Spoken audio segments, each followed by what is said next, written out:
Hey, Lazarus. I believe you're new here. And yes, puppers. That's the important part.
Hey, Sherry.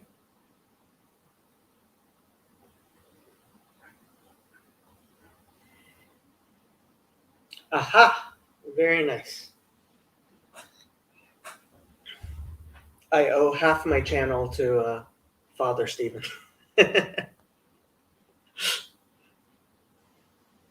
Woo! We're gonna get Sherry.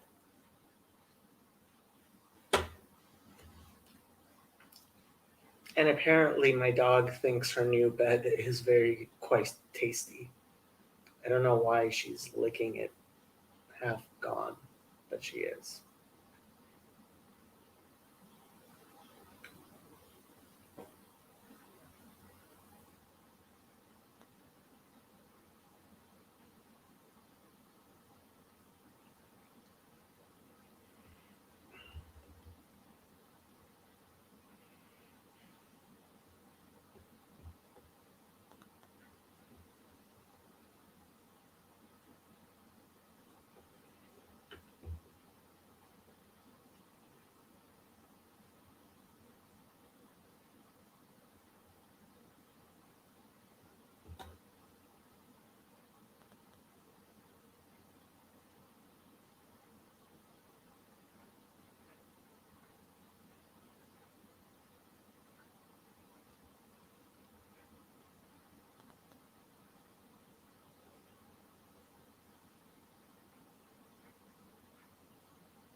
Uh, well, the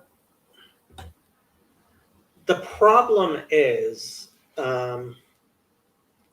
vast majority of insurance professionals have no effing clue what they're doing. So, like, what's the name of that insurance brokerage that Ben Shapiro advertises for? I think it's called Policy Genius or something. They do a better job than the vast majority of agents anyway. Most agents have no effing clue what they're doing. How you doing, Sherry? Oh, not bad. How are you? Good. I was just I thought, planning my trip up north. oh, really? Yeah. Cool. When? So I am going to be in San Francisco on the 22nd. That's south Uh, for me. yeah. And then I am going to, I think I'm going to sleep in Sacramento, um, see Paul either Thursday, probably Thursday, and then Friday head north. Oh, nice. Probably just drive through Medford, and then Saturday show up in Olympia. I'm just trying to plan it out. And then I'm gonna. I have somebody I'm gonna be meeting up with in Eastern Washington, and Yeah. then I am going to go to Reno, and then drive back. Oh, wow.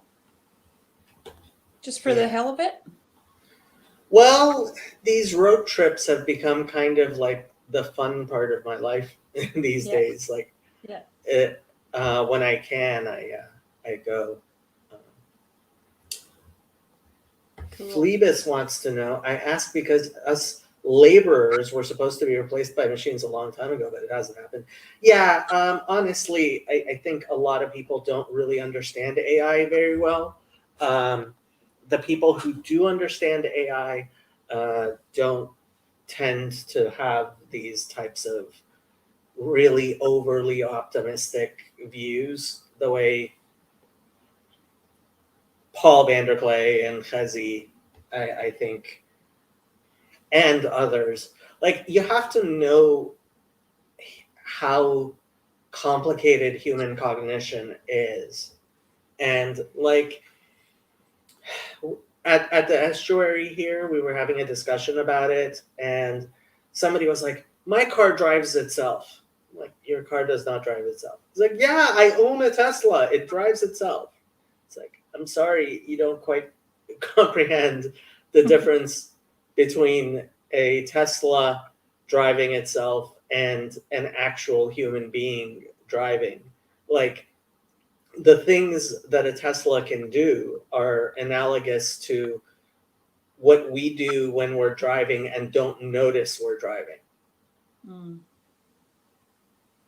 And like things that you actually have to pay attention to as a human being, um, like we have not perfected a a AI being able to walk into a room and recognize a glass that it hasn't been programmed to know that's a glass and pick it up without breaking it.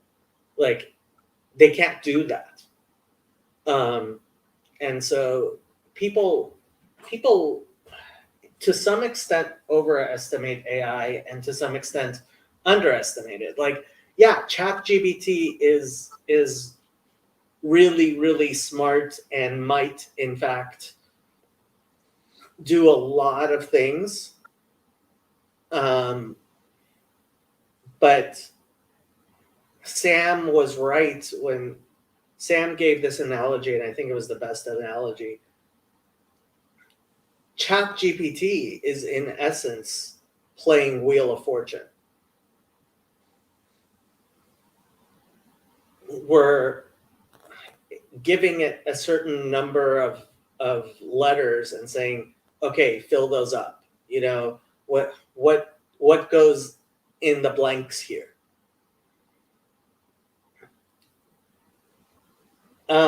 Yeah. Well, Sam's gonna have to get over it. Like I also mentioned that he works at Google. Like, do you know how many people work at Google? I personally have 4 friends who are working at Google, and none of them know each other. So, like, what is Google's work? How many people work at Alphabet? 190,000 full-time employees. Wow, full time. Yep. That's not the part timers. Well, I don't know how many part-timers they have. I think they're pretty low on, and 71% of their employees are female. Wow, interesting. Yeah. Well, at least according to Google. I mean, Google, the search engine, not Google, the company.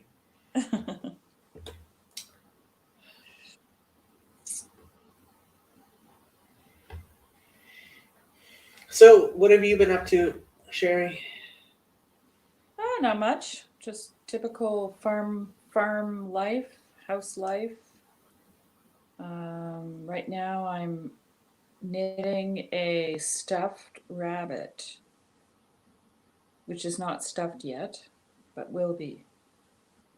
A 'Cause my stuffed rabbit? yeah, Why it's would gonna you be a little knit? stuffed animal. Can you see that? There's the legs.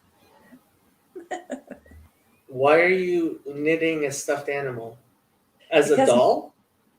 yeah, my son and his girlfriend are having a baby in March, April.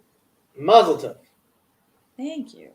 And so I knit them a blanket or knit the baby a blanket. And now I'm knitting this little guy to go with it. I have to put a little package together and put it in the mail, you know? Mm. Yeah. Yeah, that's about it. My life is boring, Jacob. My life is kind of boring too, but kind of, I don't know. The master's degree is being kind of silly. Oh yeah?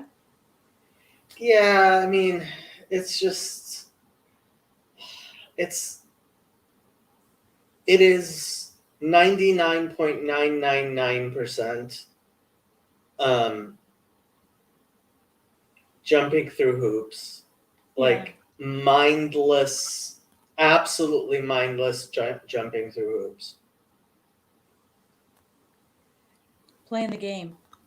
Yeah. Seems Yeah, like that's like doing things exactly how they tell you to do them. Like follow, color in within the lines by the numbers type thing. You know.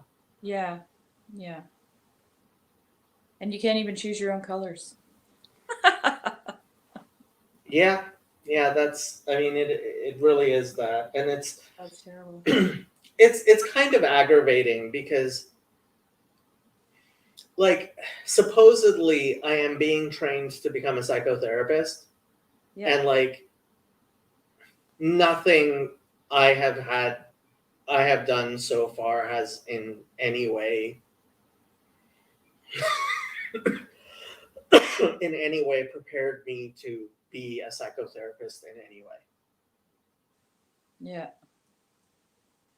And the entire profession seems to have completely abandoned any sort of scientific way of looking at things, which is like,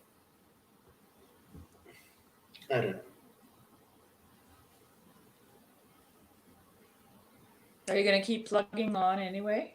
Or what? Yeah, I mean, I just started. Yeah. I have a year and a half more to go. Okay. Yeah. And then once I get my master's degree, then um, I have to do 2 years of supervised clinical practice. Hmm. And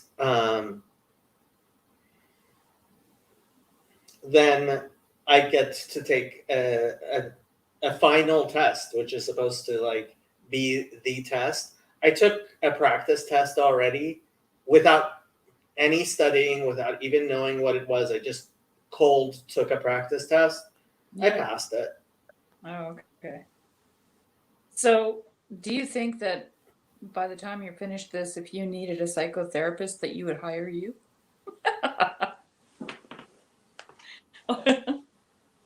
I would hire me, but not based on anything that I was studying. Right. If anything, I mean, like I actually have been looking at like what type of psychotherapies work and stuff, Yeah. and those aren't the politically correct ones. Like on Friday, I went to synagogue, and there was a psychotherapist there, and I we started talking, and I told her about John Vervaeke, and I said he's a cognitive psychologist. She's like, yeah, the cognitive psychologists have it all backwards. I'm like, Oh. well, I can tell she's a Freudian, and I can tell she hates cognitive psychology because Yeah. um, it actually works, unlike Freudian analysis, which is 200-year-old technology as far as psychotherapy goes, and like Right. it's not very good. Yeah. And it's like supposedly we're supposed to be following the science, except we're not at all. It's all politicized. Yeah.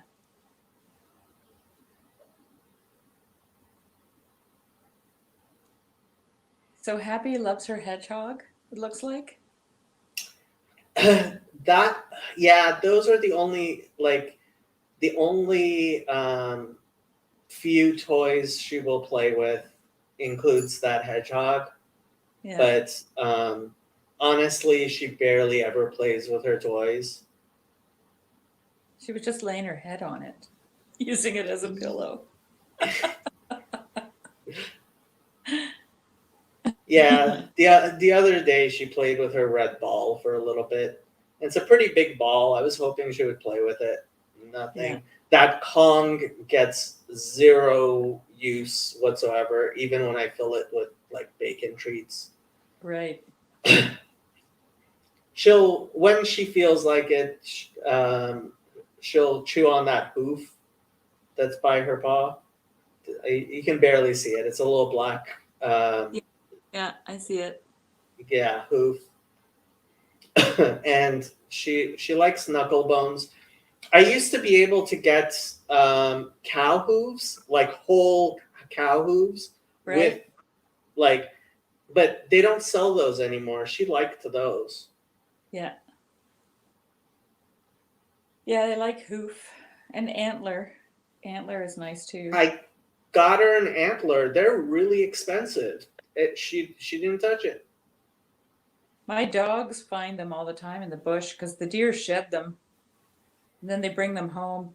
So they have a little stack outside in the yard. Buying antlers is really expensive Yeah. as dog treats. Yeah, Wow.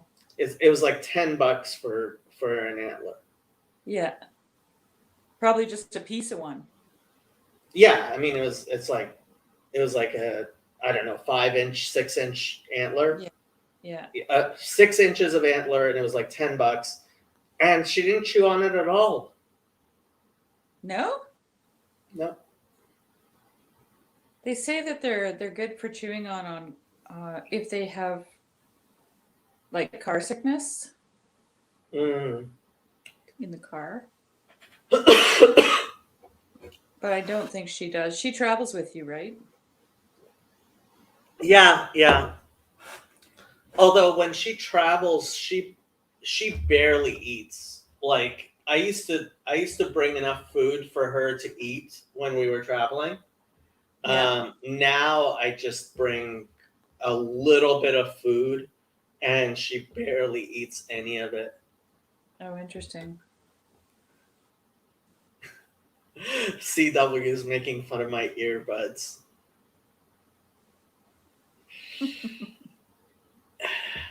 Okay, CW, you find me earbuds and I'll buy them. Well, CW, you should join the. You should join. Come on. CW is opposed to joining chats unless Mo is on. He likes Mo. He doesn't like me.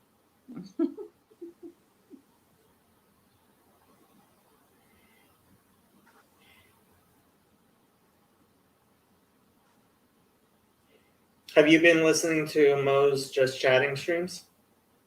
I haven't. I started the one today, and I'm trying to think of why I never finished it. The one today was all about music. All about you? No, music. It was Oh, all music. about Oh, yeah. music. Yeah, Right. Teo and Mo were all talking about music and stuff. Yeah, I heard. Yeah, that's right. I when I jumped on, that's what they were talking about. Yeah, Mo is big into music. Yeah. Is he doing the just chatting on both like your channel and his channel? He's doing it on my channels, his channels, and it we have like no decisions have been made about what the new channels are going to be like because we still don't have. But um, Jeff offered the Randos United Yeah.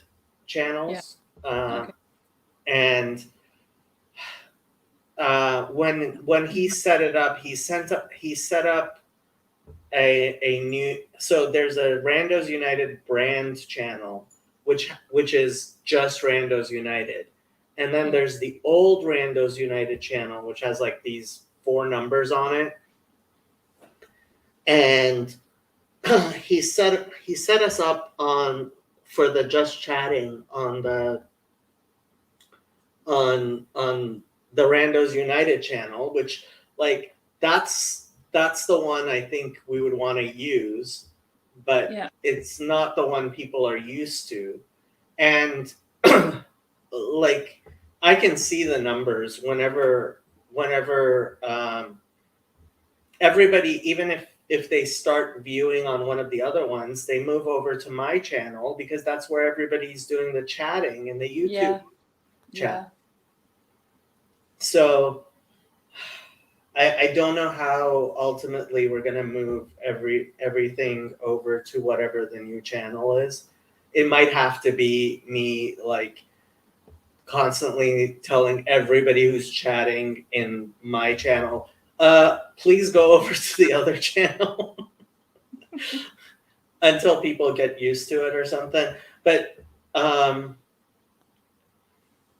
yeah, first he has to get the board together, and he's working on that. So, Right. Yeah.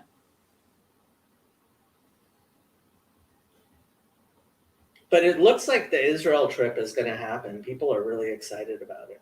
Yeah.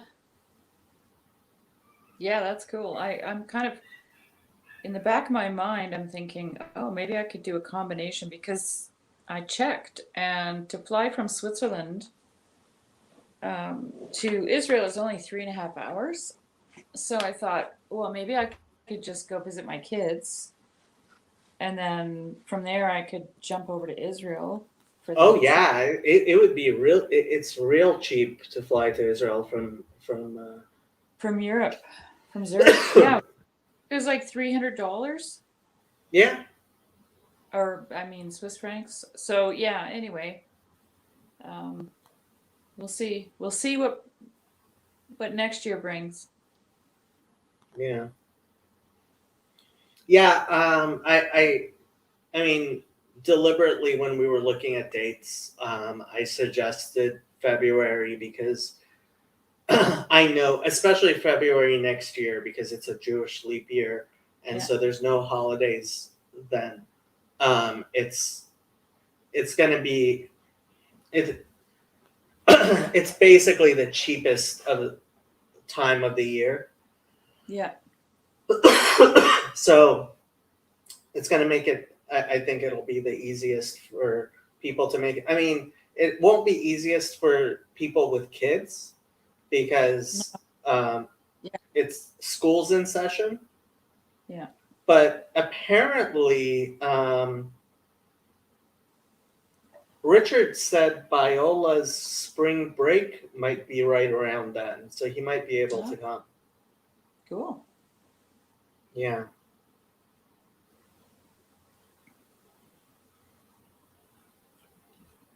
Yeah. What are we guys gonna do in Israel?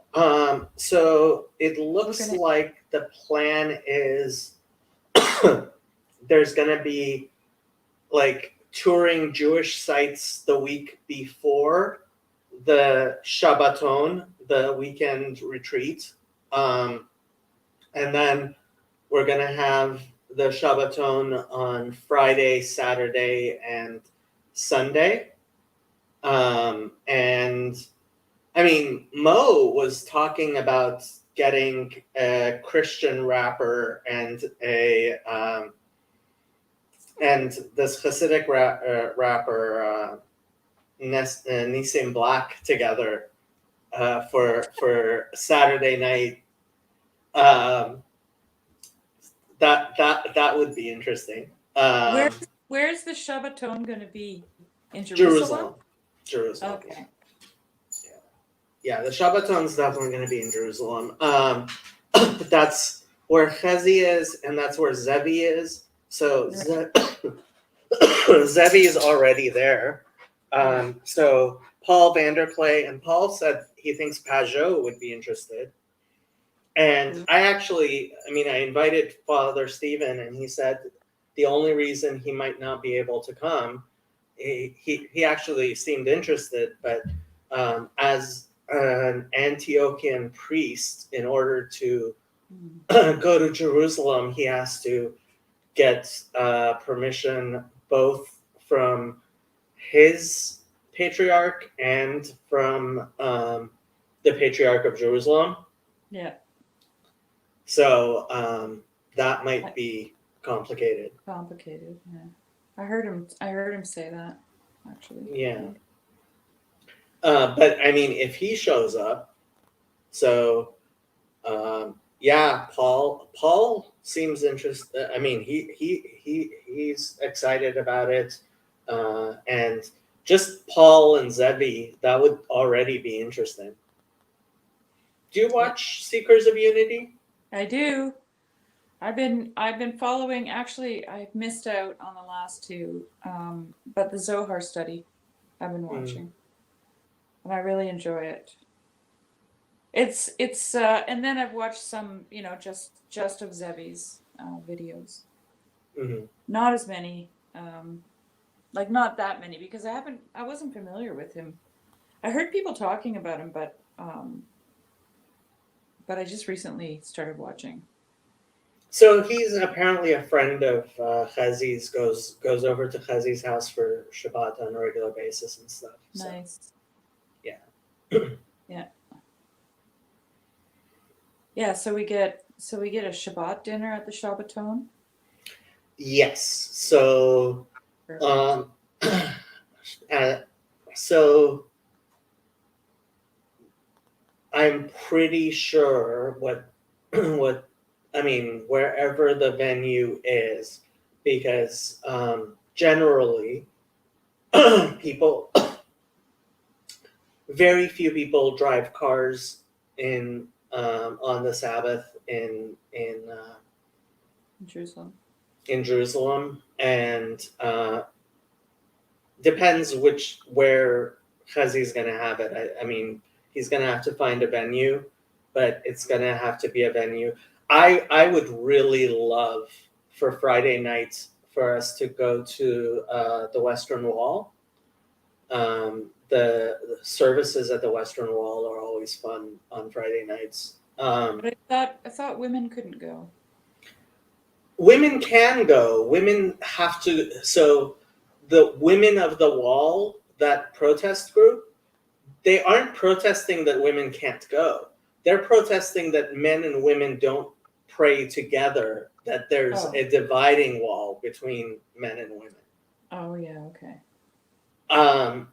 So and that's what kind of pisses me off, because first of all, I mean, in Israel, the only official the chief rabbinate is Orthodox, and the other religious authority at on the Temple Mount is the Muslim Waqf, and the Muslims also, hey Charlie, also have sex segregated services. Mm-hmm. So like they're protesting, but they're protesting because they want something that basically very, very few people in Israel want. Like, so there are very few synagogues in Israel that have mixed seating. Yeah. Anyway, so yeah, no, there is a women's section. It's smaller than the men's section, but also a much smaller number of women show up than men. Right. And what a lot of people don't like is that the women come, they tend to all bunch up at the wall, at the mechitza between the men and the women, to listen to the men. There are some women who will lead services on the women's side, but that's generally not what happens. Oftentimes, the women are just basically listening to and watching the men Right. pray. And frankly, I think they should build a balcony. The Mishnah talks about how the temple had a balcony for the women, and like that's the traditional way, is to have a balcony for the women. Isn't So that they, how? Oh, sorry. yeah, yeah, so that the women could watch and listen. Yeah, I think I've seen that. I've never been in a mosque, but I've, seen inside mosques on documentaries or whatever.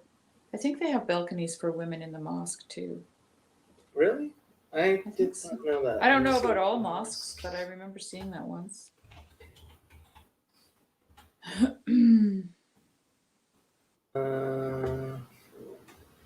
That's interesting. Did I get it right?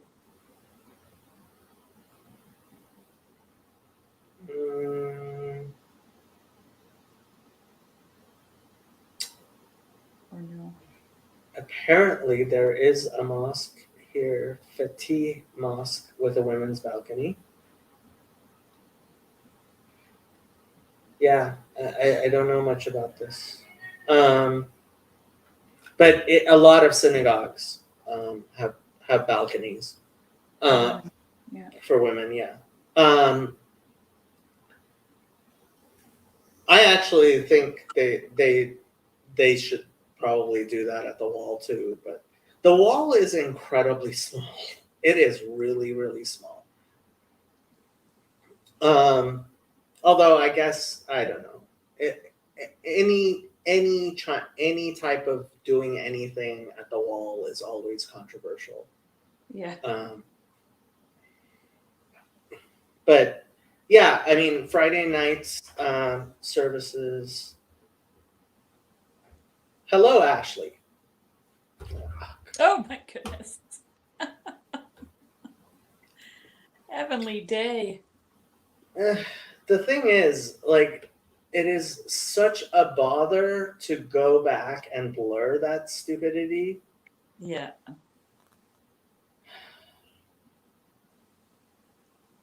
And I don't understand what like they get out of it. Cheap thrills is what I call it. Yeah.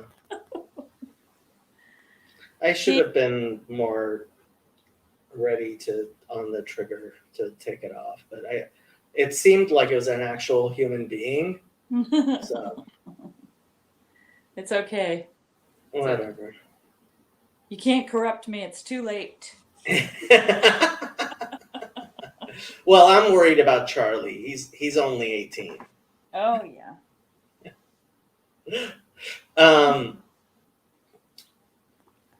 Anyway, so what were we saying?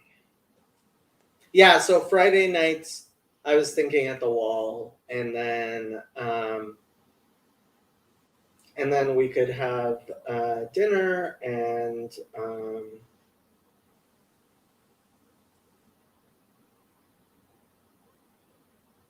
and then uh, probably people would I don't know. I guess Saturday similarly. Well, the Sabbath is finished Saturday evening. Yeah, sunset. Yeah, and then it's quite typical Saturday evening to have uh, all kinds of stuff. Yeah, like music and concerts, especially during the winter. So it's going to be February. Um, Oh yeah. Nice. and then, yeah, so like Sabbath ends like I think around 6 or something. Yeah. And then, so he was thinking Friday during the day there could be discussions and stuff. And then um, some of Saturday, and then um, if people want to go to services, they can. And then on Sunday we could have more discussions or whatever. Yeah, Yeah. and people could spend the rest of the week. Well, yeah, the week before, um, like touring Jewish sites, and then the week after touring Muslim sites, not Muslim, Christian sites. Yeah.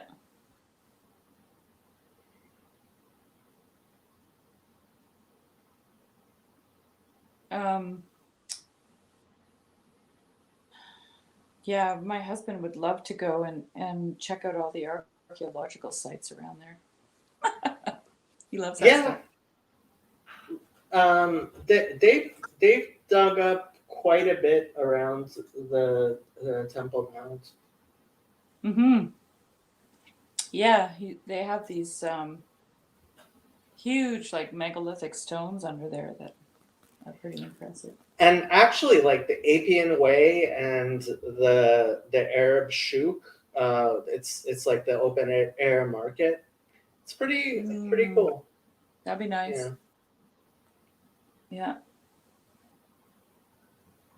Yeah. Yeah.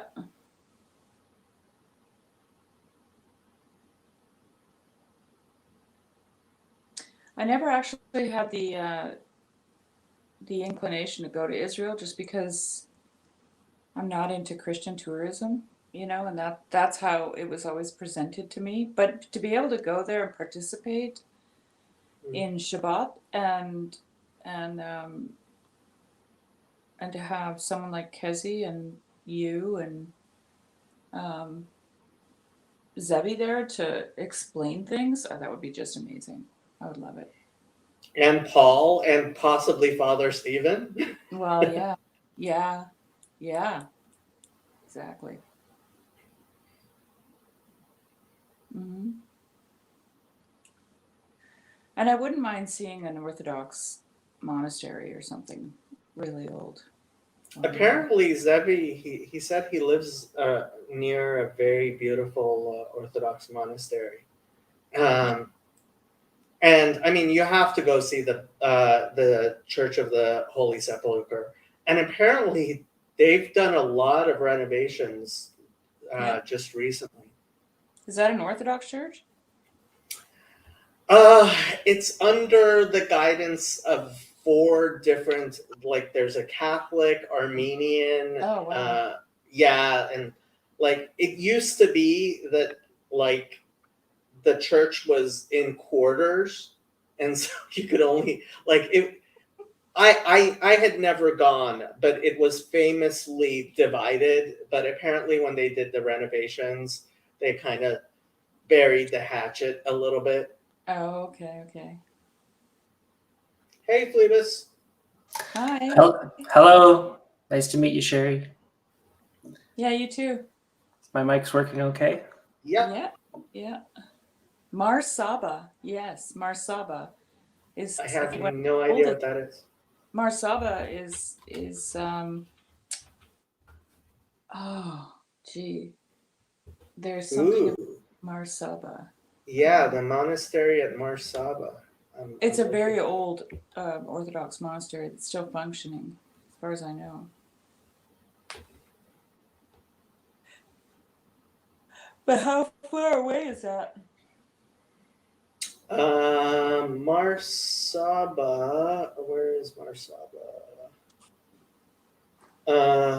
It's apparently in Bethlehem, um, which isn't very far from Jerusalem. It's in the territories. Mm-hmm. So, yeah. Well, most of the time, women aren't allowed near or in Orthodox. Monasteries. So. The Women's Tower at Marsaba Monastery is the only building on the grounds that women are allowed to enter. Oh, there's one there? Yeah, Oh, okay. that's what Wikipedia says. Okay.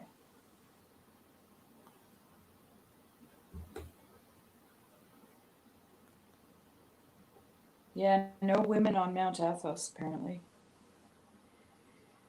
Yes, I have heard this. Yeah. They fill the valley with candles, apparently. Candles? That's what Guile says. So, Phlebas, what do you want to talk about? I was going to ask you about the Temple Mount, actually. So, Israel controls it, basically? Kind of. So when they took over in I think it was the 6 Day War that they liberated Jerusalem, they gave the actual Temple Mount territory to the Muslim Waqf, which is the Muslim authority, religious authority in. So Israel still uses an Ottoman system of religion where there are officially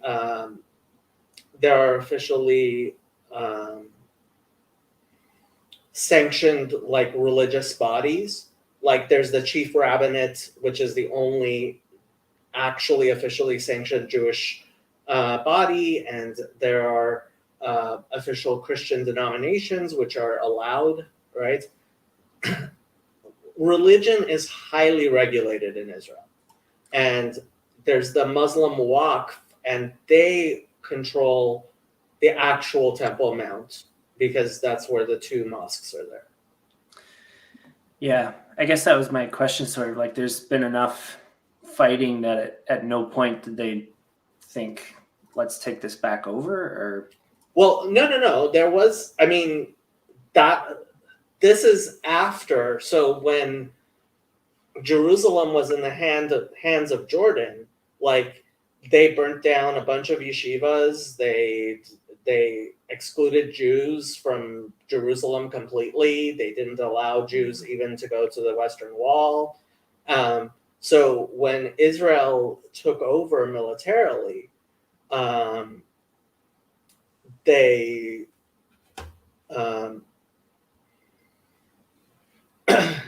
they could now Jews could go to the Western Wall and stuff, and they officially handed control over to the Waqf.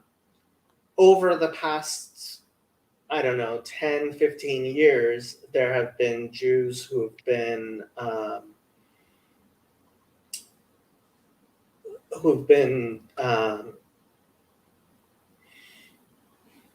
suing in the Supreme Court, and like actually Ben Shapiro, for example, took Jordan Peterson onto the Temple Mount, and officially Jews and Christians are not allowed to pray on the Temple Mount.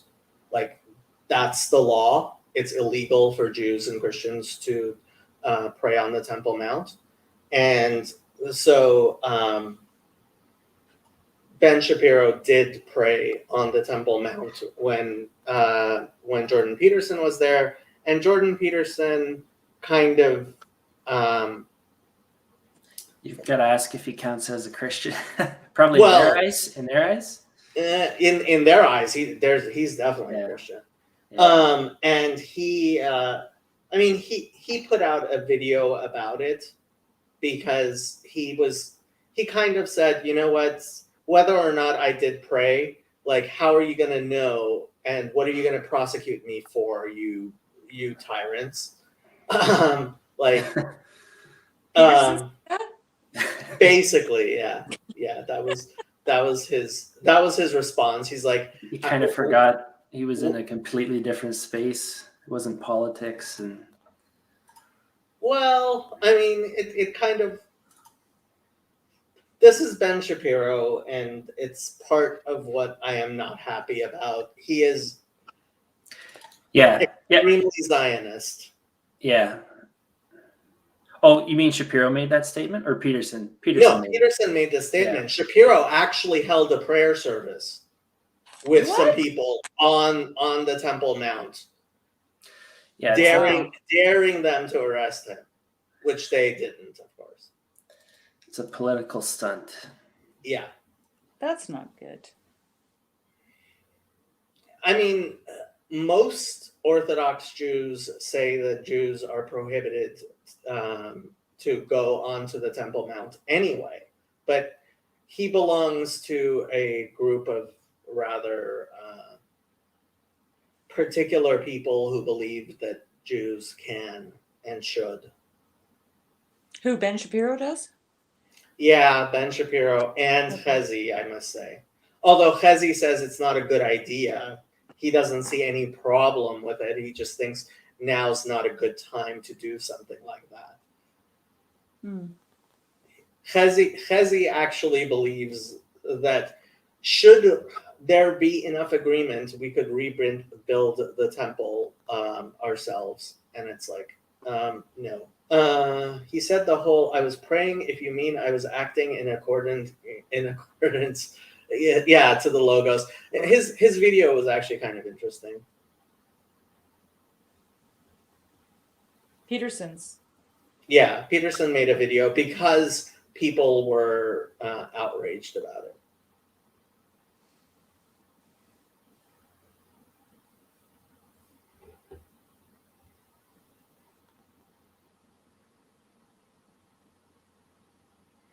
Catholics? What about Catholics? Hello, Mason. I believe you're new here.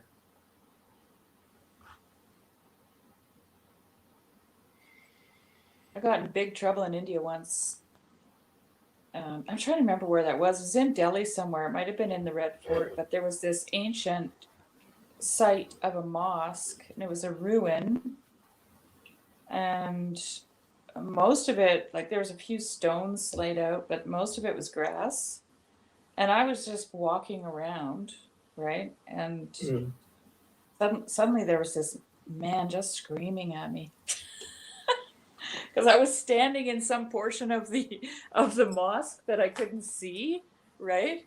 Where women weren't allowed.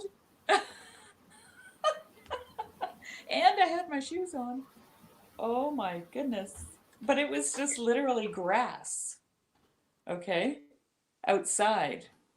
And the guy that I was traveling with, he came running over. I had to strike a deal that this person wasn't gonna have me arrested, and yeah, it was a little tense there for a bit. Yeah, that happens. Mm-hmm. I was just being a stupid tourist and wandering around where I shouldn't have been.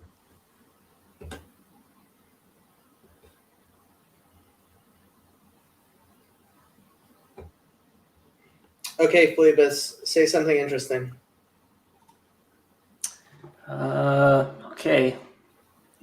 Interesting. Something interesting. There's 6 kids in my family, and so I'm number 4. And my brother, number 5, after I left home, he went off to university about 15 years ago, and he joined Hare Krishna, and he's been in it ever since. Oh, really? Yeah. So now he lives in a commune out in BC in the mountains. Are you Canadian? Yes. Yeah, I'm in Oh. Ontario. Your parents are CRC, right? Yes. Yeah, it was quite the struggle. It was not Your taken parents well. are what? I missed that. CRC, like Paul's Oh, denomination. CRC. I thought Jacob said soupy. I was gonna like. Yeah. Heavenly So day. you're also CRC, right, Phoebus? Not anymore, actually. I just pretend I am when I'm commenting. I keep Moses on his toes. I ask him CRC questions, and no, there's none in where I live. There's no CRC, so we just attend basically the closest church. So I just ordered tomorrow. My order of Wilhelmina mints should be arriving. that's the posh stuff, like the. Yeah, I bought a nice gift tin to take up to Paul and his congregation. Nice, yeah. Yeah, apparently mints are a CRC tradition. Oh yeah. Interesting. Hey Teo, or should I say Tayo? Yeah, listening to Paul often. I was.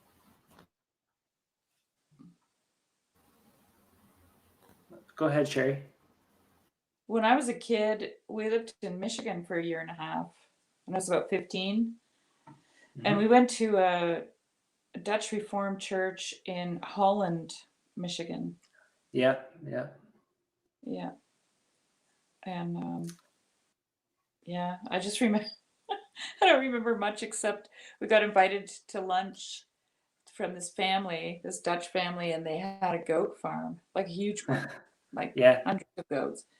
And we had goat burgers for lunch, and I just remember feeling like, ew.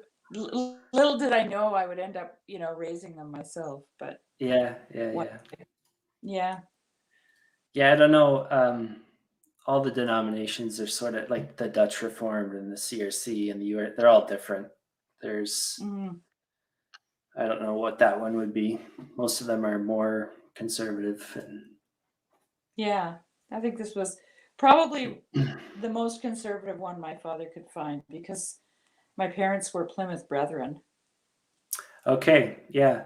The church we currently attend apparently has its roots in that, but I don't know anything about it, and I don't think there's anything left of it. In your church. Yeah. There's certainly lots of Plymouth Brethren left, especially in Ontario. Okay. Yeah. I wouldn't even know what they stand for or believe in, or. Well, I didn't know that they were even a thing until I left. But I was like, it was kind of like looking back at something and going, oh, that's what it looks like. Oh yeah, yeah. You know what I mean? Because I Oh was yeah, just that's told like non-denominational, and yeah, that's all I was ever told. We're not one of them. We don't have a name. yeah, as if that's better. Have you spoken with Cal at all, Phlebas? No, I don't know who that is. Cal Rivet? So he's He's on the bridges. Yeah, I'm not on the Discord. I had a very interesting conversation with him on my channel.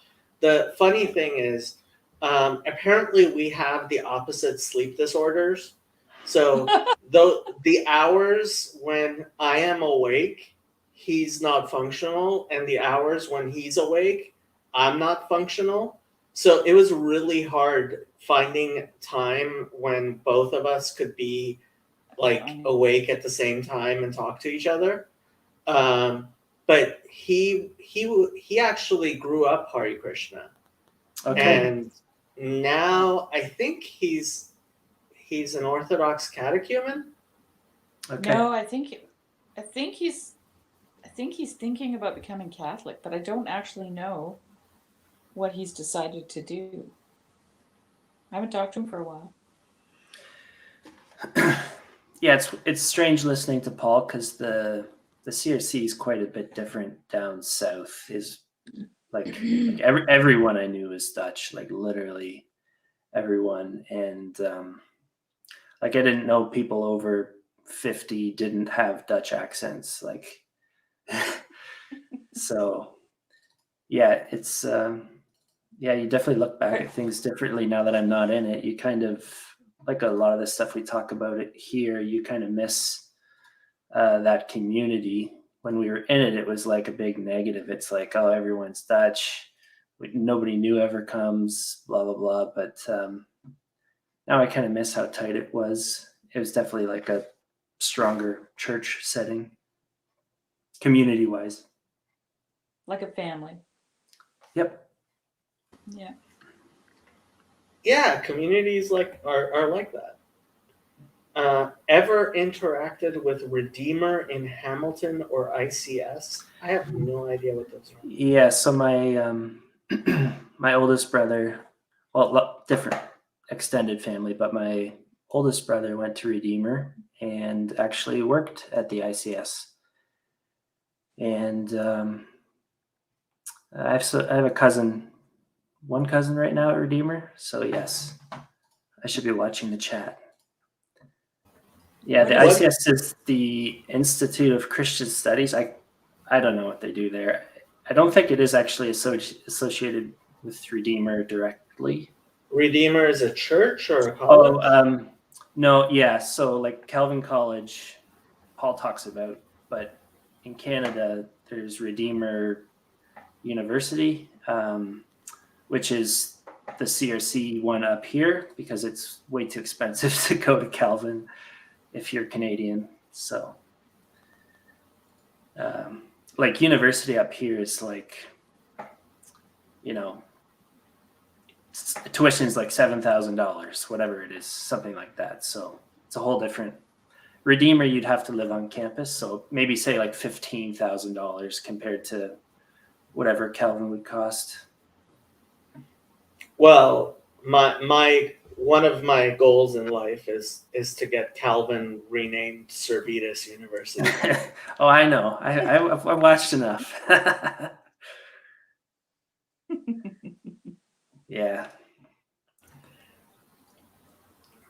Paul is very doubtful that's going to happen. Yeah. He doesn't know me very well. Who's Servetus, Jacob?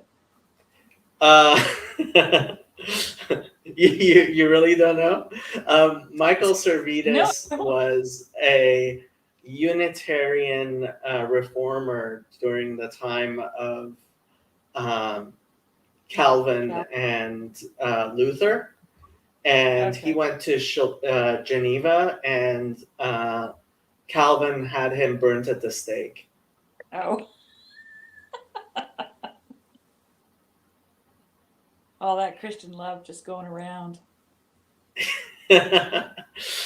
and then Calvin wrote around all over the place, and Luther wrote a nice letter saying how Calvin did the right thing by burning him at the stake. So, like, yeah. You know more about this stuff than I do, Jacob. Like, Yeah. yeah. The holy martyr Michael Servetus is an important part of my channel, but may God avenge his blood. Yeah, it's funny. Like we would learn like the Heidelberg Catechism, and there was a few things named after Calvin, but we never went into the history, which is too bad. heard of I would have the liked it. Catechism or the Westminster Catechism Confession. until I joined the word. Yeah, Nothing. well, okay, I have a video, Heidelberg Catechism Exposed. I watched. I haven't watched it. Who did you do those with? Didn't you do those with Charlie or something? No, it wasn't Long time. Charlie. It was Richard. I don't know if you know Richard. Richard, yes, I remember. Yeah. Yeah, he hasn't been around much lately. No, he hasn't. Yeah. Yeah. Yeah, so that was Heidelberg Catechism Exposed. And then Paul had a discussion with somebody who mentioned that there were parts of the Westminster Confession that she looked at, and she's like, I can't sign on to this about Catholicism. And I went and I looked them up, and it's like, oh my God, this stuff is horrid. I was surprised anybody still uses. Oh, did I tell you about? What was the name of his name? Let me find the name of this guy. I think it was Cochrane. That's like maybe it's in the Belgic Confession, but there's a line about the accursed Anabaptist, and we were always like, "What is that?" And now I married my wife is Mennonite background, so. Oh no! You brought a heretic into the house? Yeah, well, I think she's moving a little more my way than I am hers. You know, I lived in Switzerland for 11 years and heard lots about Zwingli. Talk about a reformer! My goodness, he was baptizing. He was baptizing Anabaptists in the Limmat. He was drowning them. Yeah. Yeah. Yeah, it got pretty ugly. So this guy was born in like near the small little town that my father's family is from in Kurdistan. And he was sent, so he was born in 1855, and his parents were missionaries supposedly to the Christians in the area, but they were just missionaries, and they so this New Jersey church built a whole teaching hospital and sent 6 doctors, including a female doctor, to minister to that community. And when I found out about this stuff, so they established the first university in Iran, and it became the first. It was a teaching college, and I tried to find the church that had done this to like send them a thank you letter and be like, you guys may not know this, but like you guys did a lot of good for my family, and they did. I mean, like, but when I was looking for Westminster Church in New Jersey, there's like 1 billion of them, and who knows which ones were around in the 1850s. But Right. yeah, they funded a whole teaching hospital in near in Oromia in Wow. yeah, Kurdistan. Back when Amazing. people were serious.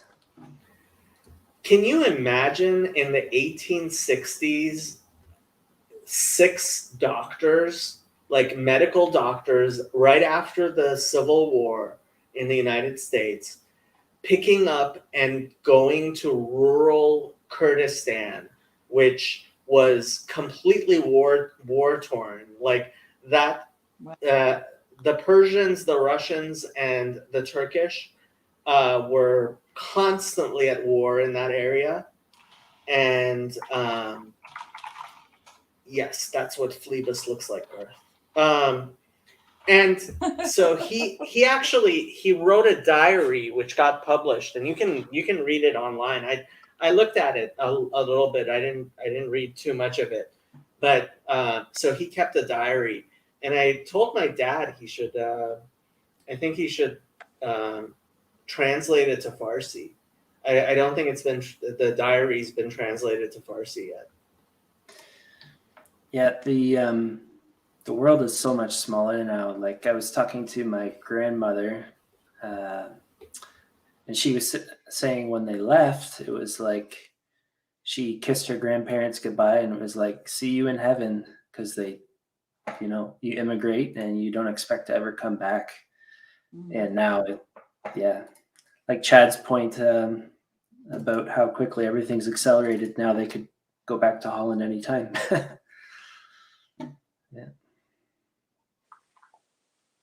Yeah.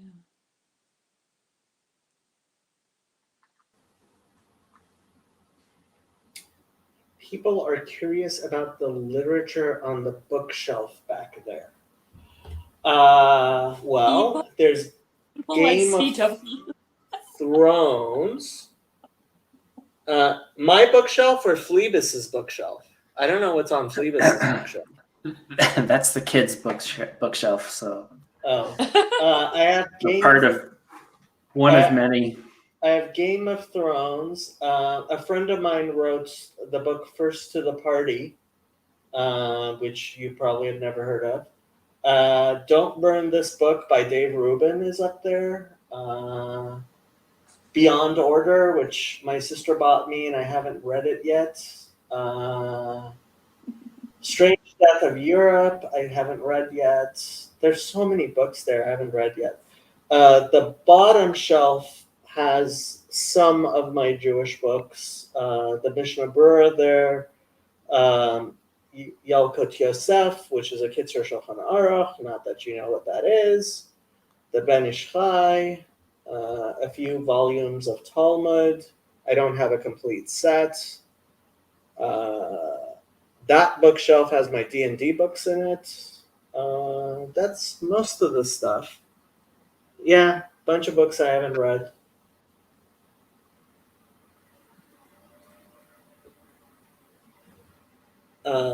We lost Phlebas.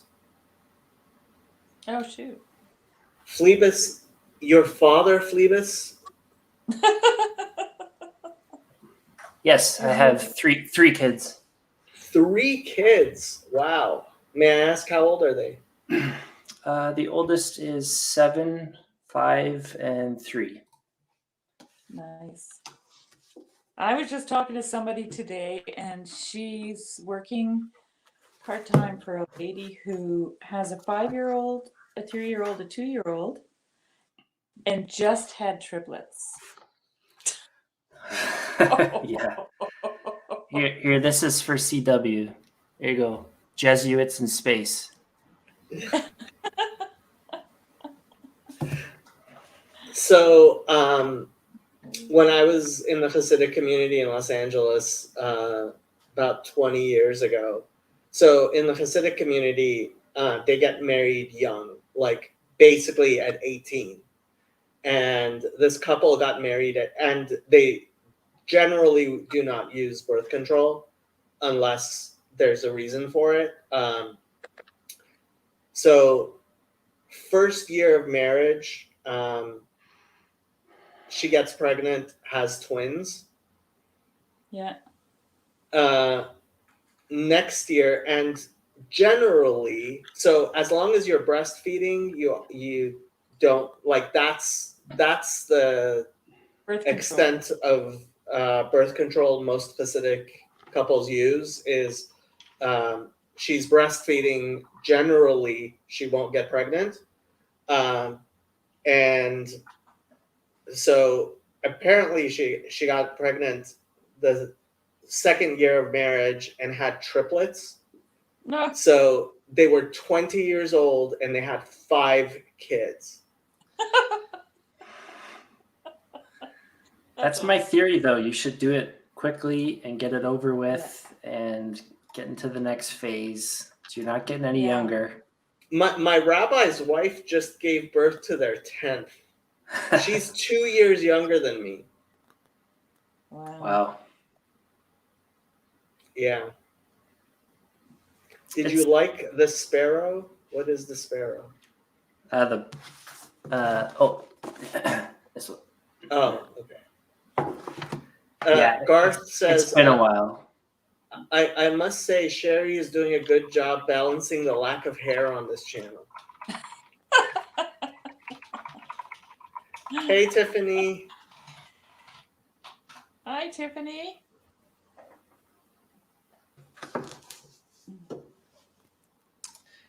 Yeah, I think it's tough now. Like housing is so expensive. I don't think people can picture themselves having kids anymore. And I'm like, Well, I mean, part of it is honestly like people. So I did this too. I thought I needed to live alone for my mental health, because like the pressure of living with other people was exhausting. But now I realize actually, like living alone isn't very good for your mental health at all. And living with other people makes it a lot easier. And that's true financially as well. Like, oh yeah, it's so much like you will save so much money if you're living with someone else than if you're living in one of these apartments all by yourself. Yeah, do you have kids, Sherry? I do. Mine are all. My oldest is 40. Did when you were having kids, did it ever cross your mind? Oh, I wonder if we can afford them, or No. like what were? No. Yeah, that's And what I my had parents my- say I too. had It's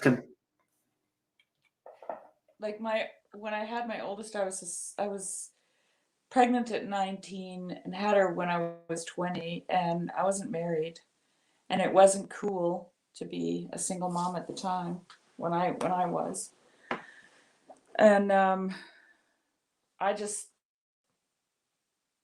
was just rolling with it, whatever happens next, like yeah.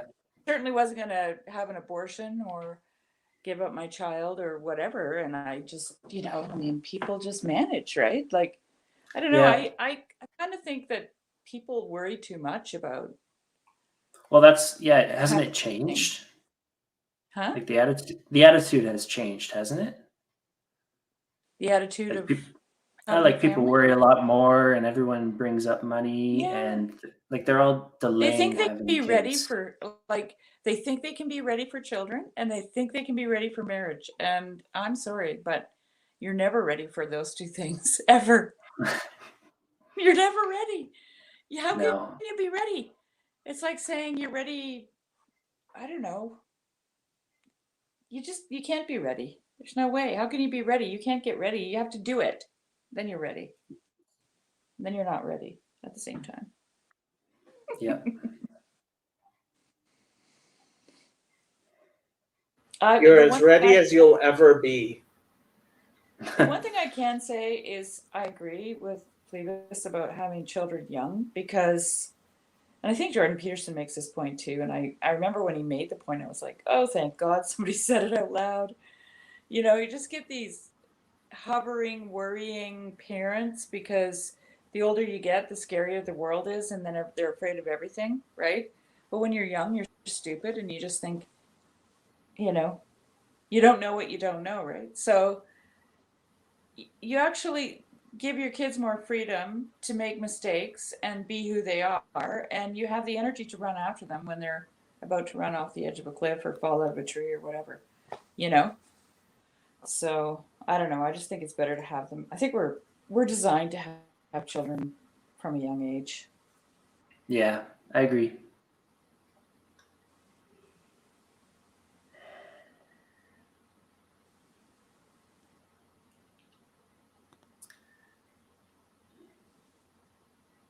I was pushing around my granddaughter, or no, my grandson, and had my granddaughter in Switzerland. So I'm just trying to think of how old I was. I was like 42, Okay. and I was visiting, and I was pushing them. I was just with the kids, pushing them in a stroller, and one was walking beside me, and this lady thought they were my kids.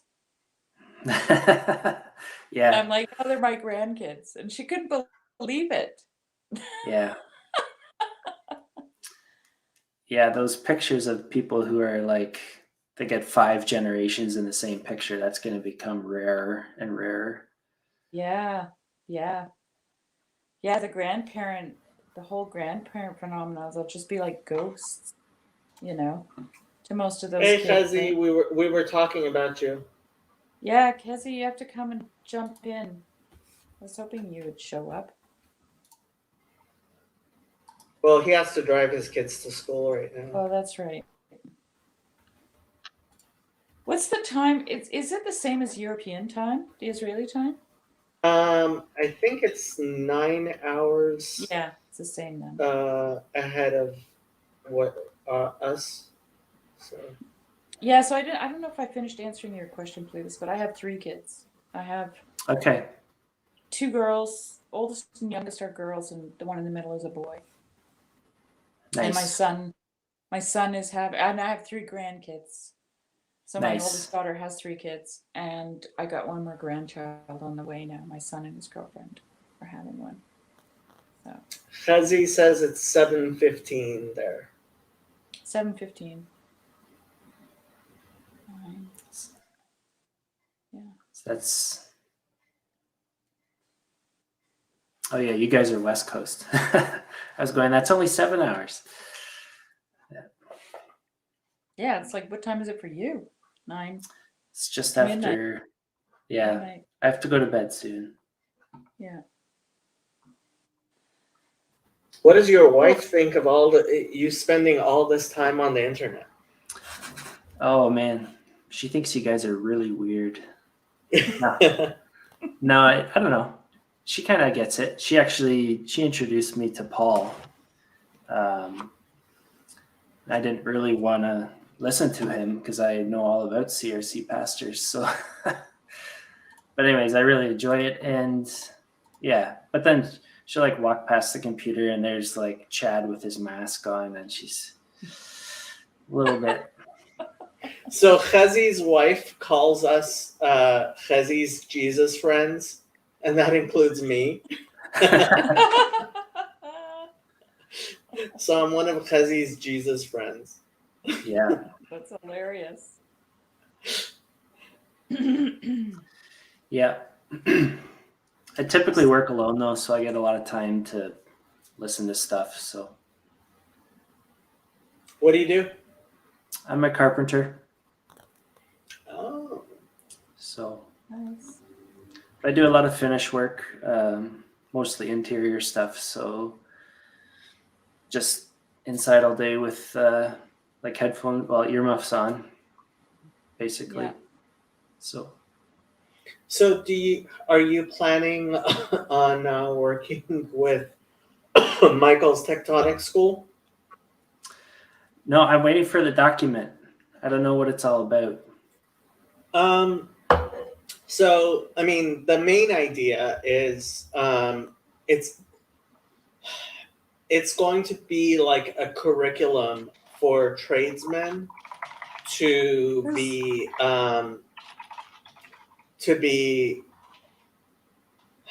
helping with the spiritual formation of people that they're kind of apprenticing. Okay.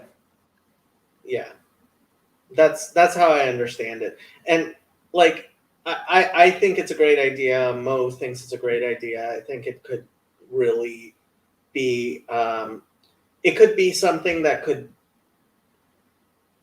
kind of, I mean, if set up correctly, I think it could be something that could be used in a lot of places by all kinds of like churches and stuff. Yeah, like a guild, but having the spiritual formation part of it. And frankly, like there's a yeshiva here in Los Angeles that is supposed to be kind of like a trade yeshiva for boys who are want to learn a trade. But like my rabbi's son went to it, and I talked to him about it, and I'm like, so what are the trades they teach you? He's like, computer programming, accounting, real estate. I'm like, so Jewish trades. I'm like, what about like plumbing and carpentry and stuff like that? He's like, well, so apparently he did a he did a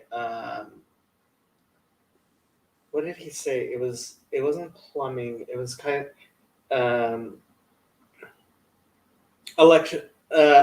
electrician Okay.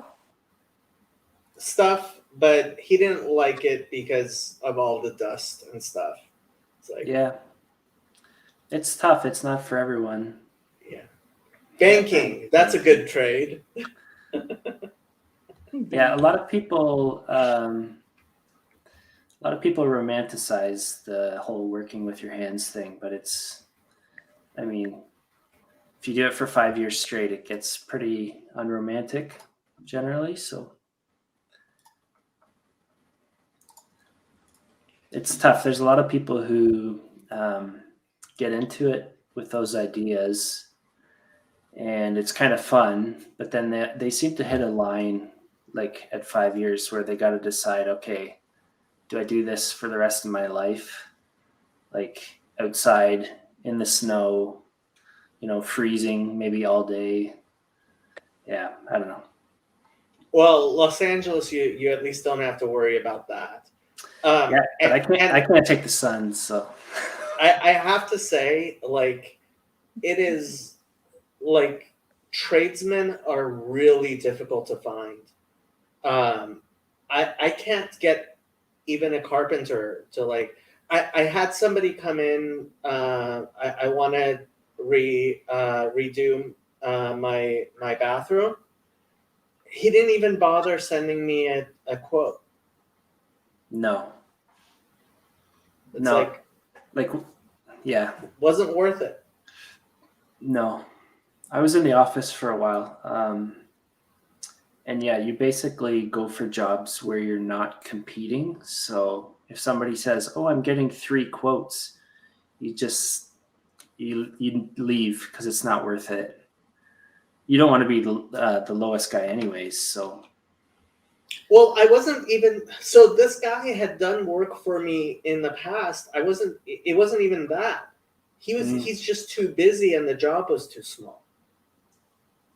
Yeah. Yeah, I work at a slightly bigger company. There's 10 carpenters, so we can accommodate that stuff because there's a bit of flexibility in the schedule. So we try to maintain our loyal customer base. But yeah, if you're working alone, you can't get away to do that stuff. It's too busy.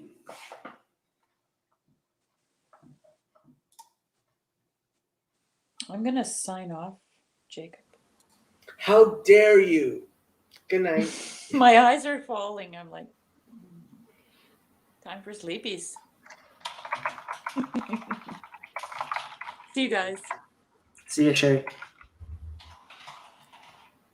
Have you read The Wasp Factory? Is that where you make white Anglo-Saxon Protestants? Okay, I didn't get the joke at first. Um, No, that I- whole yeah. series is all about AI. That where I got my name. The cultured series. They're talking about it in the chat. I was just gifted that book 2 days ago and started reading it yesterday. Good night, Sherry. Charlie says, "Well, too late now." I The don't know. white, yeah. Hey, I made that joke before you made that joke, Nick. So, reassuring you aren't calling yourself Frank Caldane. I have no clue what that is referencing. I don't either. If it's those novels, I read them all a long time ago. So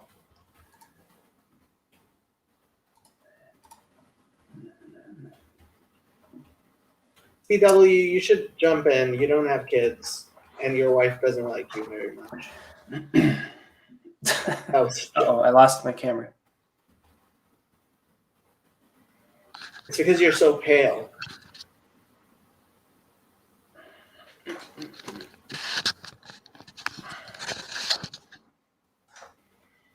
I have been remarkably impressed with this new camera I bought. It was only $100 and it's really good. Hmm. It was on sale. Yeah, the other thing about the trades is everyone sees the big numbers, but you still actually have to be good at your job to make the big numbers. So Yeah. I'm just saying there's quite a few kids to get in, and when they're not there after 5 years, it's a little bit disheartening. Yeah. It's just looking back, like if instead of spending all the money I did on college and all those years on college, I had done a job in a trade like electrician, I actually think I would be both making more money and happier. Yeah, I did go to university for a couple of years, and I was extremely unhappy. So, I think growing up on a farm meant I couldn't be happy unless I was using my hands, and just sort of unfortunate. But because you end up working for a wage forever. But What kind of farm was it? oh, a pig farm. Yeah, well, and we farmed with my grandparents, and they had a dairy farm. So Yeah, I thought dairy farms were kind of required for the CRC. They don't excommunicate you if you don't have a dairy farm. no, it's hard to get into dairy farming. It's like my brother's a dairy farmer now, but it's very expensive because it's the system is managed by the government. So basically, if you're a dairy farmer, you have like between $5 and $20 million just to be farming. So yeah, it's not like you can buy a couple cows.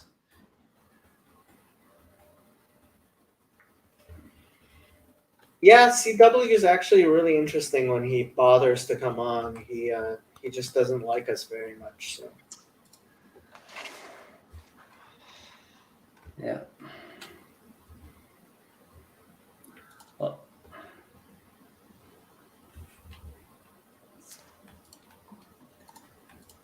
yeah, I used a moniker, as he's saying, because that's what everyone did on the internet. And then I get here and everyone uses real names.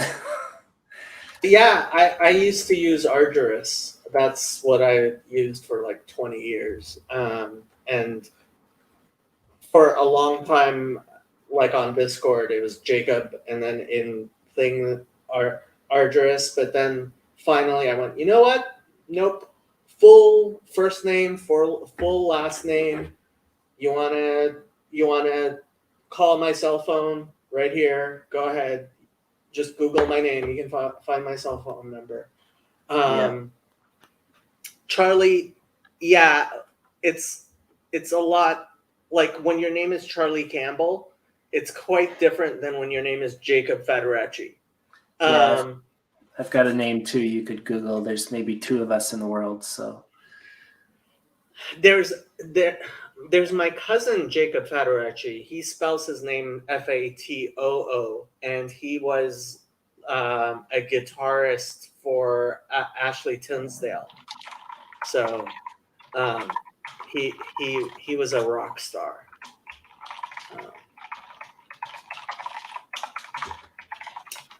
It's pretty hard in most states to get local farm milk. What's your take on raw milk laws, if you have one? yeah, it's illegal up here. Yeah, I am absolutely fine with making raw milk illegal. Yeah. Yeah, if you've actually worked in a dairy, you would probably do that too. It's fairly messy, and cows get sick and stuff. So, yeah, like because half the church was dairy farmers, everyone grew up drinking raw milk. But you're playing the odds. We did have a friend that almost died. They got sick from drinking, and I think Yeah, if you cow udders are filled with all kinds of bacteria. Like, yeah, yeah. that's just a given. Yeah. So I think it is. I think the milk itself is healthier. It's easier to digest because they haven't broken down the fats. But you're taking a chance of getting pretty sick,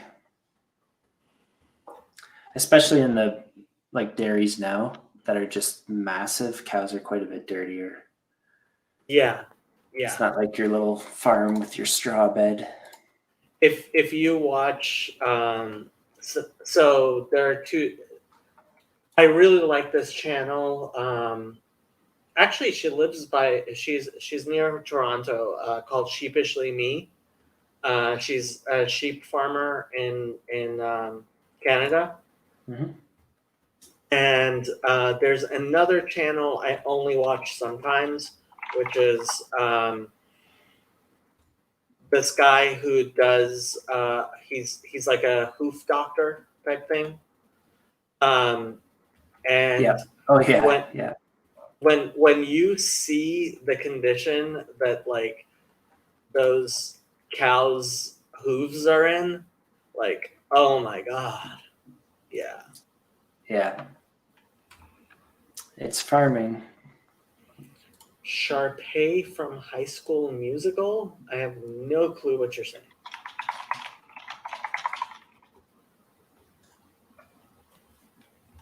I don't know either. Why are you awake at 5 a.m., Tayo? Like, normal human beings should not be awake at 5 a.m.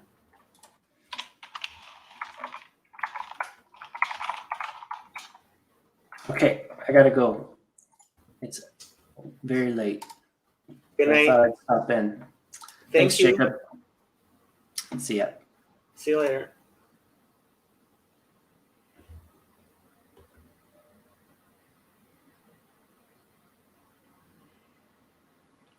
It also depends on the people doing the milking, of course.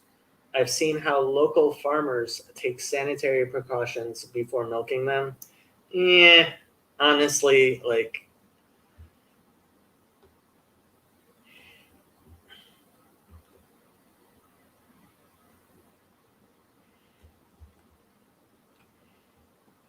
I am not a fan of raw milk. I am generally not like, I kid you not when I say I am willing to pay more for food that's not certified organic.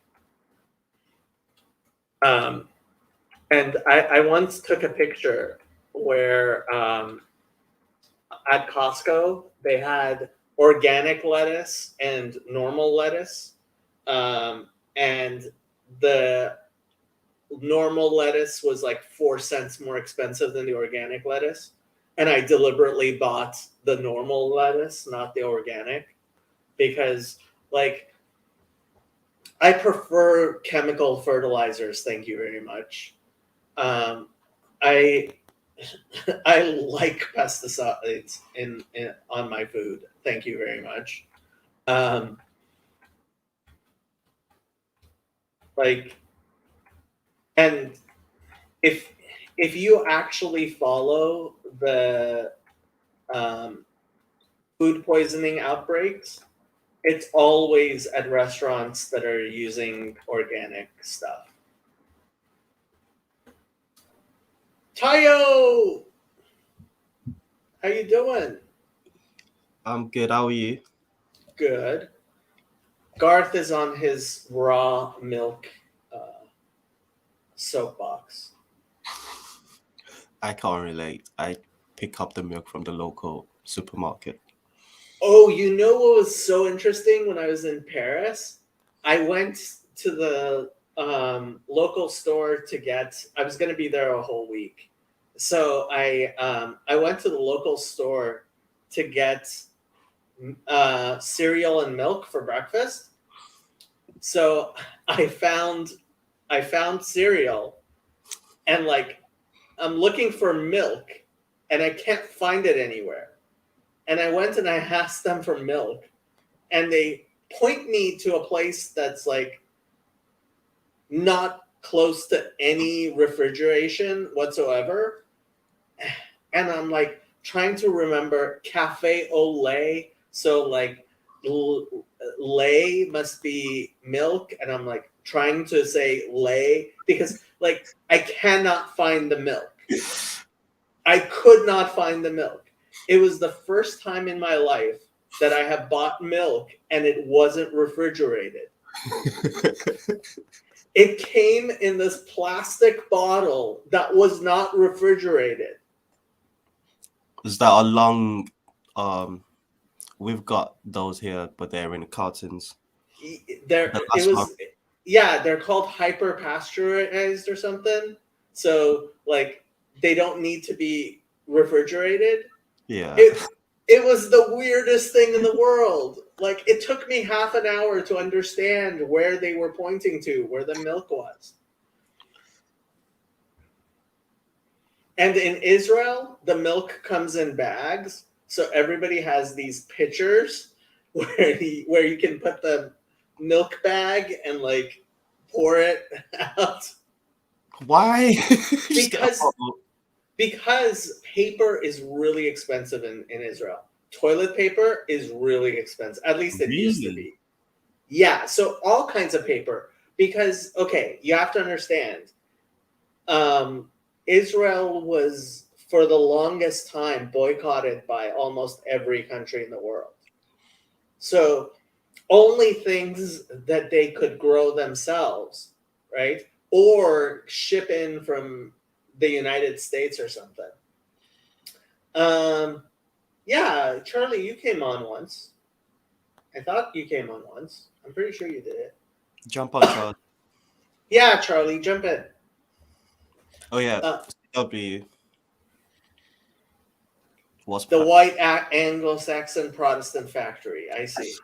Yeah, exactly. Garth says, I grew up on bagged milk. I find bagged milk is easier to store in your fridge. Really, Charlie? I was pretty sure you came on once. Are you sure you've never been on? If you come on and I recognize you, I'm gonna. So you weren't here earlier today. Somebody came on and flashed us with porn, and yeah, Stream or yeah, on the yeah, and to flash us with porn, and it's happened several times. Really? Yeah, and the annoying part is not the porn. The annoying part is I have to go in and blur it out. Like The annoying part is the editing process. It's just annoying. Yeah, well, it happens to Father Eric at least once while I was watching. Yeah, they especially like.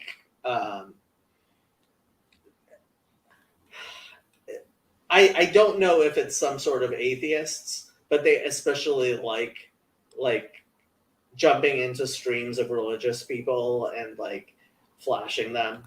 Trolls. Yeah, trolls.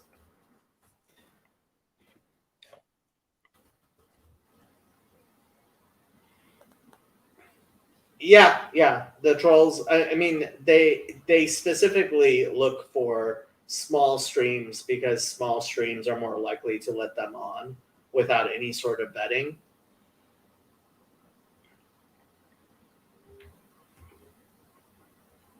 So, Tayo, what have you been up to? What have you been thinking about? What do you do, Tayo? What have I been up to? Um, I've been planning my exits from Manchester. You're leaving Manchester. I moved, Manchester, England. I moved there. It's what? No, December 2020. So during the whole COVID thing, and it's been like prior to moving there, I didn't know about this little corner, and prior to moving there, I was staying away from churches and trying to be Christian by myself. And yeah, um, so I've been. I need to tell my youth group that I'll be leaving. They know I'll be leaving this year, but they don't know how soon I'll be leaving. And I kind of made a decision yesterday that I'll be at least moving from this space at the end of the month. Okay. So that's what's been going on my mind. What do I do? I work from home on a computer working for Transport for London, which is like the government's transports line specifically for London. So that's rail, buses, cars, all of it.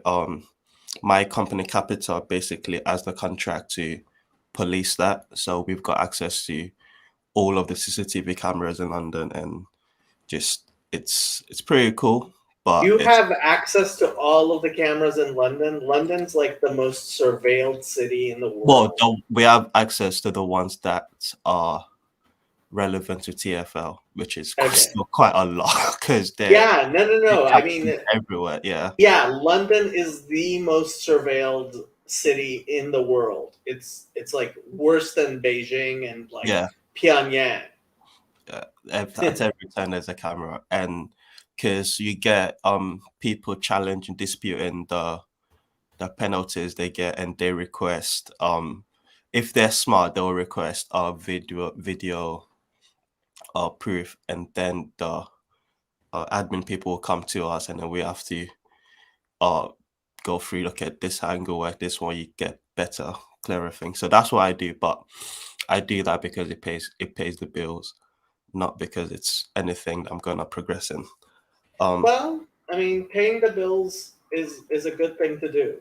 I am totally in favor of people paying their bills. It is it's underrated. As someone that went years not paying bills and not working. Before this job, the longest I'd stayed in any job was probably 2 months, because I'll stay there for 6 weeks, do the training, and then call in sick the week after I start, and then never show up again. That was me and working. Okay, so before insurance, well, so I used to work before I started doing independent contract work. The longest I had ever worked for anybody was a year. I would always end up either getting fired or quitting because I can't deal with human beings. Like I cannot deal with somebody being a supervisor over me unless that person is somebody I really, really respect, and that never happens. Um, and so, like, yeah, I've been doing insurance for 10 years, and it wasn't if it wasn't going to shit, which is, well, everything is, I would be continuing it. But that's part of the reason why I decided to go into psychotherapy, because I'll be able to work for myself as opposed to work for somebody else, because I just can't work for other people. In 10 years of doing this, I've only done it 3 times. But if I had done it, if I had done it, if I had done it anywhere else, I would have gotten fired.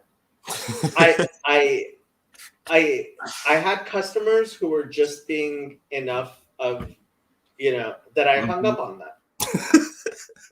Like, I was done. I was done. I was not going to continue those conversations, and I just hung up. And one of them called back and asked to speak to my manager. That must be fun for you. That must be a fun conversation for you. Yeah, just hold on a second.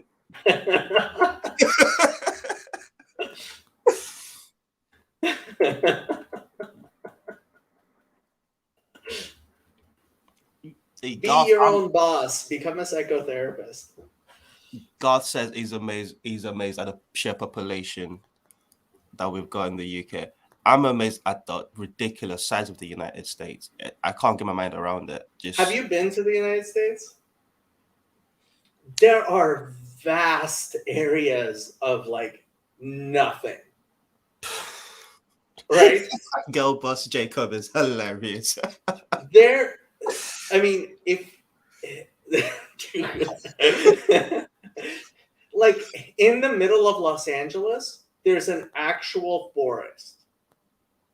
In the middle of Los Angeles, an actual like forest with deer living in it, like mountain lions, like That's mind can't comprehend. Yeah, Utah, like it's a whole state. There's like a few dots of people, and like the rest of it is completely empty.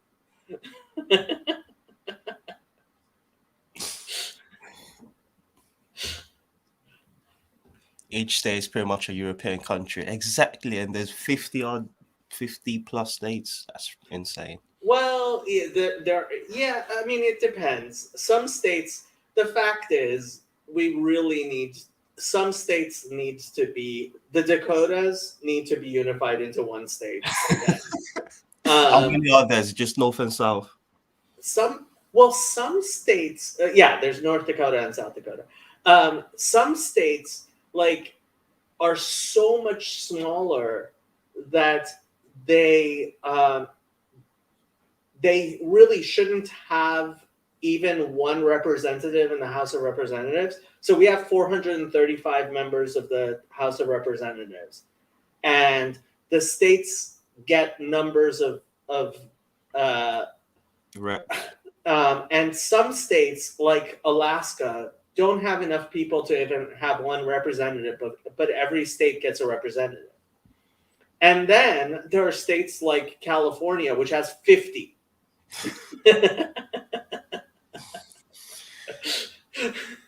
US politics. There's a comedy podcast I listen to, Matt and Shane's Secret Podcast, and they had a series with Louis C.K. where they went through all of the US presidents, and the work that it took to put together United States. I find it fascinating. Just the constitutions, like working out what needs to be what. Like you said, you get a rep. How many reps do you get? How does that move forward? I think United States pretty amazing that it exists. Yeah, and frankly, I mean, it works pretty well, all things considered. But yeah, I don't know. Like, have you been following the UFO stuff? No, I dip in. My Twitter is basically just, well, it used to be purely football news, soccer for your American purposes. But now it's been I've started following a few of the people in this little corner, and I'm getting more political things, and I just try to ignore them. But I watched, is it Peter Zayan commentary on there this morning on the balloons and Mm. China spy balloons. It's yeah. Are, I can't get away from it, but I don't dive into too much into it. do you follow my Twitter? I don't know if I do. I just follow them as it appears in my suggestion. Mm. Well, it's fine if you don't follow me. I'm You not are. going to feel offended. No, I don't. No, I do.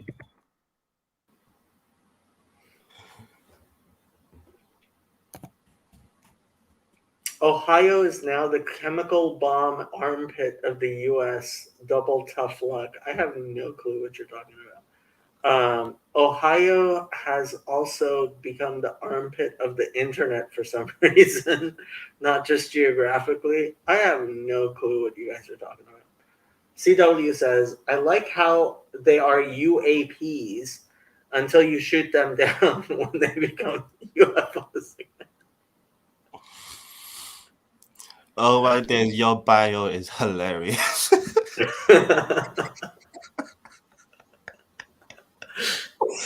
Oh, Jacob, you're such a troll.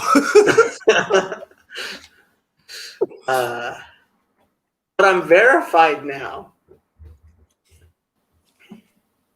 I see that. Yeah. It took forever to get verified.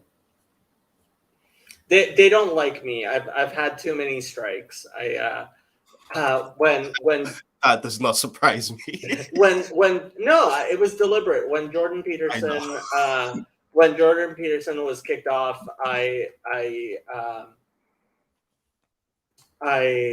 Hope. I tweeted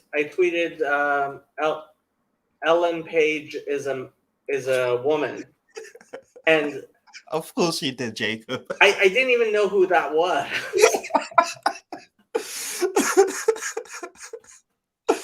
Yep. It didn't matter. It's like no. This is not acceptable. Oh, I kept on saying Elaine Page, and Elaine Page is apparently somebody completely different from Ellen Page. that's yeah. Ellen Page. I was a fan of Ellen Page. I mean, it made Umbrella Academy really strange. They had to, yeah. Good luck to them, they, her, him. Who is my most famous follower? Probably my cousin Nicole. She probably has the largest. She probably has the largest. Whatchamacallit. Follow account. Yeah, she has 100,000 followers. 111,000 followers. Yes, it does. Yeah, I'm guessing she's the one with the largest thing.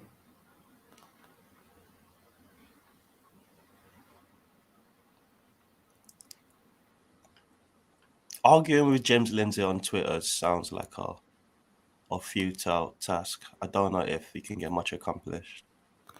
I actually sometimes DM with him. I've DM'd with him a couple of times. A DM sounds like you can have a better conversation in the DM. I think everyone's always posing like there's a posture of I can't be seen to be wrong when I'm arguing on Twitter. The governor of Massachusetts. Oh, is that you, Temi? Yes, Temi. It's really strange that Temi's not involved in this little corner, but Temi's who I am in Manchester. You have you picture of the Joker. Do I? I don't. Yeah, remember. that's your background image Uh, on your profile. I've not put much into profile. Oh yeah, I do. That makes sense. There's also Joker there and a Joker there. So I like that movie. It was, I mean, it was still, I think it was still woke and leftist, but it was still artwork, which is kind of rare these days. I was impressed that after Heath Ledger, I didn't think the comic book movie fans would allow anyone to take a different take on the Joker. But I was impressed that Joaquin Phoenix and Todd, whoever the director is, did their thing. I It mean, wasn't it wasn't my favorite. It's still not my favorite comic book film, but it broke a trend of the happy joke every 2 seconds Marvel formula, which I enjoyed. I think comic book fans don't mind new takes. They just hate when it's obviously politicized, which makes sense. That's Marvel, just Disney anyway. Disney Marvel is Yeah, I've been trying to get Roller Gator to come on my channel. He's actually a friend. Dr. Roller Gator is actually a friend of mine, but he doesn't go on very much anyway, and like getting him to come on is yeah. Dr. Roller Gator and I message back and forth a bit. Would you do as God suggested and have an interview with James Lindsay? I would love to interview James Lindsay, but I don't know if it would be a great discussion. I mean, I have my disagreements with him, but like generally, I mean, it's not a lot that I can engage with. I'm not sure it would be an interesting conversation at all. Like, Why is that? well, I mean, he's very committed to his atheism. I think his views about Gnosticism are poorly formed, but it's fine enough for what he's doing. I mean, him and Chris Rufo, they're just playing such a different game than I am. And I'm glad they're there. They are there, and I support them in what they are doing. But it's fundamentally very different from what I am doing and what I could be doing and what I would do. Would you They're say James playing a Lindsay popular game. is I'm not. would James Lindsay be part of this little corner or Broadly, if Joe Rogan is part of this little corner, then James Lindsay is part of this little corner. all right, okay. So Khezi, did you hear the Just Chatting with Mo earlier? Like earlier in the day, or you're Yeah. just chatting? No. I saw him talking to our main man over here. Yeah, Teo. he was What's up, talking brother? to Tayo. Did you hear the part where we made plans for you and what we're doing in Israel next year? I did not hear that part. Okay, what's that? So he wants to invite a Christian rapper, and he wants to invite Nissim Black and have cypher. Motzi Shabbos, not a real concert, but like an event, and then we could film it and it could go viral. I think it's perfect. So first of all, I don't know if Nissan Black is gonna be down to perform for a Christian group. That's something you have to confirm. We would need to confirm. Second of all, I don't know if everyone's into. I don't know if everyone wants to hear like a Black Chassid rap. I don't know if that's like what everyone was hoping to see in Israel. I'm Okay, sure. He's there. Okay. And there could be something musical. I'm not against that. The question is also, again, like, when are you doing that? Because if you wanted to do something Motzei over, Shabbos. I thought that's when you wanted to have your guitar, your fire, your music, your singing. What? I don't know Yeah. if you. How All right. how are these things not coming together for you? It's just like, oh, more work, more work. All right. No. So, I'm more open to ideas. seriously, like, where were you thinking of like having whatever we're having? Like, are we gonna have to rent a hall for, or Yeah, it's still a little. I mean, not a little. It's still very premature. But the idea would be, yes, there's like a place where there would be like a hall where. Well, again, there's different versions of it, but like there's versions where like we're making sure that there's like a big meal. For example, if it's happening on Saturday, there's a big meal Friday night. There's a big meal Saturday night, and for that, you want a Saturday day? hall. Saturday day and Friday night. Sorry. So there's like a hall and there's food and there's like a caterer. So like, we have to have all that. And then the idea is that that hall also has, could allow for us to also have a conference over there, microphone, speakers, the whole shebang. Now that could also include like a concert potentially, but A cipher.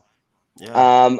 I would think like a concert would be cooler to do in like potentially like a different location, like near like the underground tunnels of under the old city, some like cool place. I don't know. A cipher in an underground tunnel. Sign me up, please.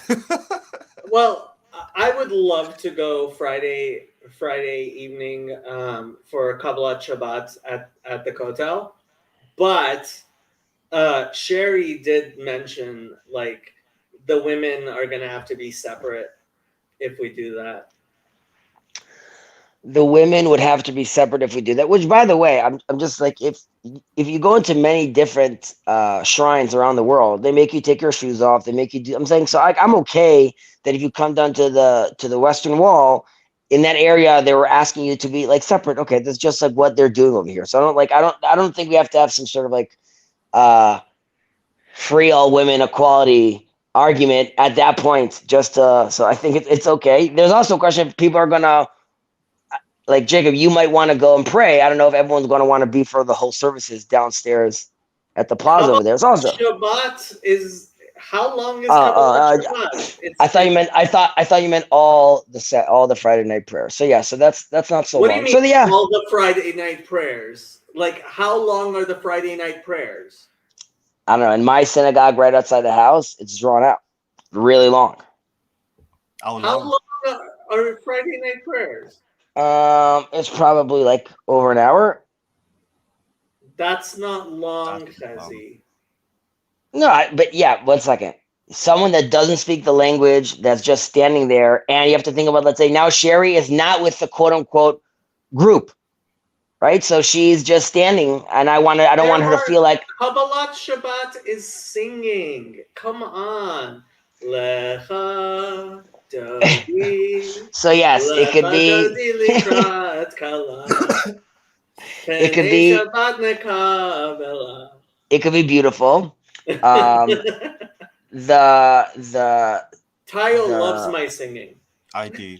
the yeshiva, the institution I went to that was in the old city, every other Friday night, the whole school in its heyday was like around 700 students or so. Everyone goes down to the Western Wall to the big plaza over there, and they dance and they make like a massive circle. And everyone dances around. But then it became a drama because people were taking pictures of it. And they're like, if we're doing it, we're making people take pictures on the Sabbath. And we don't want to do that. So we should stop dancing. But yeah, so that was very beautiful. I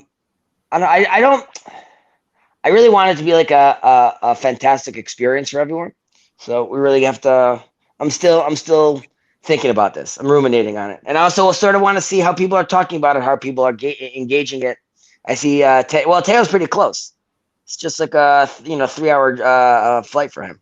So what I was thinking is, hopefully we're gonna get the foundation a little bit set up by February 24th of this year, and then I was thinking we would set up a website, and anybody who's serious about coming would.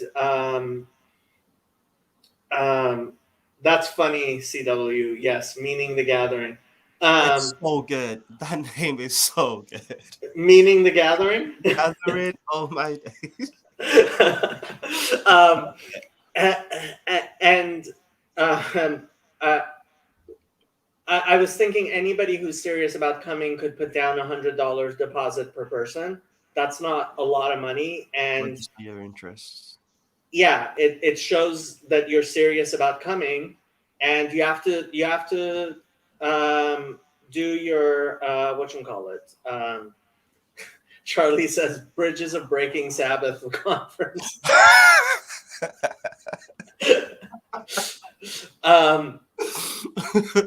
We might not be welcome back if that's what we call it. Well, I mean, this was kind of the funny thing because people, I mean, as Gentiles, you're. It's not like there's anything wrong with you guys taking pictures on the Sabbath. It's, I don't know.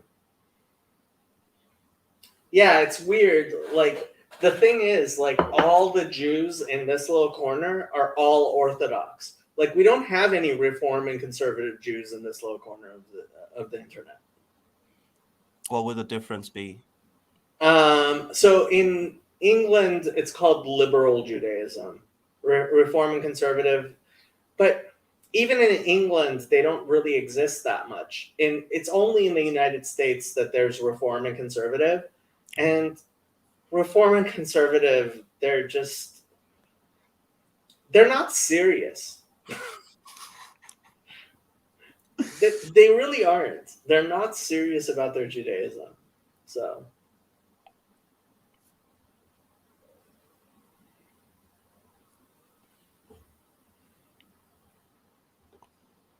Do you play Magic the Gathering? You don't play Magic the Gathering. I do not, but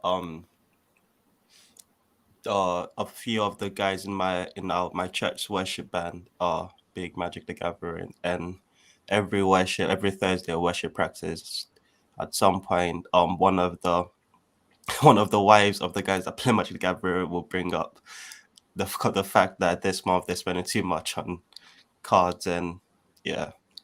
It seems I want to. I've never played Dungeons and Dragons, but I want to get involved one time in that. Black green. Hey, Jason. What about black green? Here, this is my deck. This is my cube as it currently is, and I need to cut 18 cards out, and I'm being good and letting other people say what they think I should cut out.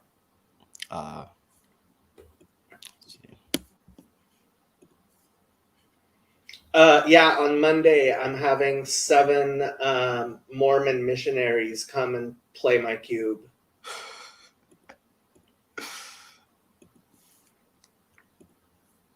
I am so, like, your project and what you're up to. I'm so fascinated by just who is Jacob and what is Jacob up to, but he just keeps doing things, and I'm like, that sounds cool. You're inviting how many Mormons to play? 7. A cube is for up to 8 people, 6 to 8 people. So you need at least 6 people, and so 7 of them are joining. How did you find them? What was the? You haven't been following my Mormon project? Mormon project. How many projects have you got? So many projects, Jacob. It's hard to keep up. What's the Mormon project? Okay, so this is what happened. when I was coming back from Chicago, um, yeah, I'm actually working on trying to get a conference together at BYU. Another project Jacob's involved in. No, that's part of my Mormon project. Right. BYU is the Mormon university, Brigham Young University. So when I was coming back, I was LobsterCon. When I was coming back, I was you're not Mormon, Charlie, are you? I thought you were Catholic. I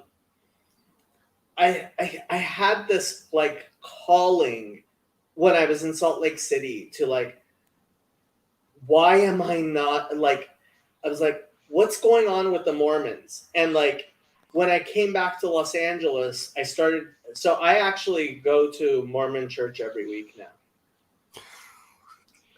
Do you hear this guy, Teo? This guy's out of control. He's losing He control. really is. I love how Jacob was like, what did he say? He got Jacob. What did he just say? That like, oh yeah, you were kicked off from Twitter. You're like, it's intentional. Tyler's like, I know, Jacob. I know it's intentional. Okay. No one thought it wasn't. Okay. Javade, I'm sorry to get into the middle of your Mormon church going, but I'm also sort of wanting to see what happens with the organization, which then, I'll see how that's relevant. The organization, exactly, because I'm sure Sam and people there might have their own opinion how the Israel trip needs to look. So at that point, I'm just a cog to assist the organization in making this happen. So I don't want to get too crazy with printing, having hoodies made for before people are like, yeah, we do need hoodies made. I mean, that's now that you put it out there. Yeah, we're gonna have to at least do shirts. Yeah. But I actually think yarmulkes.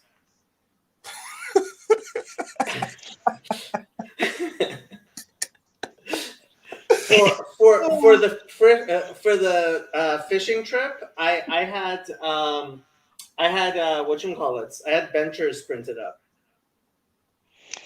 Benchers. Benchers are prayer books for post-eating prayer. Yeah, and they have songs in there. I sent them out to people. People like them. The people who came, I gave them to, and I printed like 30 of them, and I sent them to people, other people, and people really like them. Benchers are beautiful things. So there's also the organizations that I'm potentially thinking of, dealing with over here. I also have to be sensitive where I'm doing like interfaith kind of conversations and who's down for that. Jesus friends with my Jesus friends. I don't know if Tovia Singer wants to speak. I don't know if he's gonna. You know what? Rabbi Skobac. Did you watch that video of Rabbi Skobac's I constantly send to everyone, where he was talking about Christianity? No. So Rabbi Skobac has actually been very instrumental in. He said this at a public event in that video, and this was like 10 years ago, and he hasn't really backed down from it. He says that at some point, the Orthodox Jewish community is going to have to accept back Jews into our community who believe that Jesus will be the Messiah. I mean, is that groundbreaking? How would we not we accept everyone who wants to be part of the tribe? What are you talking about, Hezi? Here we go again. You are insane. Maybe I misunderstood you right now. He's saying eventually the Jewish community is going to have to accept Jews that used to believe that Jesus. No, not used to believe. Okay, that do. Okay, because I'm used to. I'm like, what's the big deal? The guy. No. We're not talking about used to. We're talking about Orthodox Jews. He said that? Believe, yes, Jesus will be the Messiah. So that's a bold claim. And then again, my question is because we've had a conversation over here, which I definitely, does he mean like accept them because of like the Shituf idea and like we just have to No. Okay, not that they believe Jesus is God or anything like that. Simply that Jews who believe that Jesus will be the Messiah will Yeah. be a part of Orthodox Judaism. I mean, I hope you don't take this the wrong way, but any Jew that still thinks today that the Rebbe is going to be the Messiah today is, I don't know, he's playing the same exact game. So here's a guy that I think could be exactly that is and honestly, yeah, it's playing the exact same game, and that's part of what Rabbi Skovak is basically saying. I've spent a lot of time here because that almost made sense to me. I almost followed that. Well, basically, we're saying that listen, if there's people that are still within the fold that are considered Jewish, that are part of the community, that if you needed 10 people, if you were 9 people and you wanted to pray and you needed one more guy, right?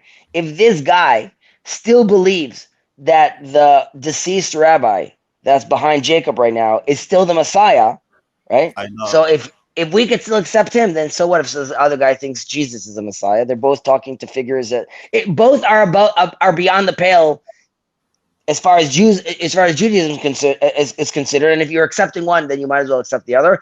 I follow that logic. I just don't think, when it comes to theology and religion, people are definitely is going to pull needle to thread. And it's obviously easier for them to accept someone thinking, even mistakenly thinking, that a deceased rabbi is Jesus than JC. Look, the fact is, it's not a huge problem if you have Rabbi Akiva thought the wrong person was the Messiah. This happens in Jewish history. Rabbi Akiva thought he was Messiah, and I gave that example. I gave that example before, not the Messiah, but I don't had any rabbis that you're like, is this the Messiah? That makes you. Jacob has some guy he's following right now. Oh, I think the Yenuka could be the Messiah. Yeah. I don't think a rabbi could be the Messiah. Oh. Yeah, I think the Messiah, and he's also called the King Messiah, and the King Messiah, and the King is a political figure. So I see it being a political figure. Not a rabbi. I also don't think it needs to be a rabbi. That doesn't mean it's not like a wise individual. It's split because I see it being, they're not mutually exclusive as well. I see it being a time period and a movement and an expression of consciousness, and I see it being potentially led by an individual. But it could both be the messianic mind frame and consciousness, and there's also the messianic individual that allows us to get there. So I see both of those. There is going to be an actual king, right? A king of Israel, you're saying? Yes. Well, first of all, we're saying king. I would say call that a political figure. It doesn't have to necessarily be a monarchy. It needs to be a political, as in it could be even. I'm just giving an example. It could be a prime minister also, not obviously ours right now, but I don't see it necessarily being like a king and we were thinking like a man with a crown on his head, just regularly like the political figure that's standing on the head, so, on the top. That's number one. Number two, I also don't, that Messiah, for example, is not immortal. No. Right? So I don't see that Messiah, as in there could be Joey the Messiah. He's a great guy. Everyone loves him. He has a great pair of Air Jordans, and he's a great dude. And then eventually he's done, right? He dies. When he dies, his son inherits the Messiahship, right? Sorry. I mean, I wouldn't know what to think about again, post what happens with him. My point being, then there's a consciousness change. You're such a koifer. Oh, I this is don't so think much. This is so much fun for me. I don't think I said anything that was so heretical right now. But I Jacob keeps trying to paint you into like box you into a corner, and it's just like, believe it. uh, so yeah, but I don't think it's a rabbi, and I don't think it's a rabbi, and I think it's more about like a truth speaker. And this is not a great example, but I think it illuminates a little. There is something very interesting when Jordan Peterson started doing his conversations, his talks, his lectures, and a lot of people said like this guy seems to be like just like spewing truth, like his like words are just like slicing through the nonsense. I would assume it would be something, like that on steroids, where you just hear truth being spoken and it can't be denied. And I think that would require also people to be in the right mindset, or such truth is being spoken where, again, like you just can't deny it. And I would say that that's sort of what's going to need to occur. And there's things that have to happen on the ground, and whether it's like we see little data points in the Abraham Accords, or conversations like this, or the TLC, or people conversations, or UFOs coming in from China. Who knows what the data points are? But I think, like, I'll even use that as an example, the UFO example. There's like a mainstream conversation that's now happening in the last like 2 years where people sort of feel comfortable to talk about, yeah, there's UFOs, there's not UFOs, there's coming, America found them. And you could just see the society in general is, while it's also going crazy in a certain extent, it's also, there's a conversation which is elevated. People are a lot more open to have more interfaith dialogue, play around with a lot more ideas. The rise of postmodernism, the fall of the modern world. This is allowing us to shift our mindset in a certain extent, allow us to have more mental flexibility, and I think that's all the groundwork for us to start accepting, messianic ideas. So I think we're in the right direction. Is that okay, Jacob? Am I burning in hell? Okay. What do I know? And Israel as the Israeli state. No, Joey, there you go. I see Jacob says already nodding. I just had to say Israel, just to see how you'd react. Okay. But tell you I what, personally believe that there will be a Davidic king who will reign as king when the Messiah comes, and when he dies, his children will inherit after him, as is the halacha of the king. yeah, well, there's also, not to be confused with end of days and the Messianic period, right? I'm saying there's the Messianic period in the Navi actually mentions, I forget where it is. It's either in Zechariah or Ezekiel. It talks about his kids ruling after him. So like, I think that's in Zechariah, and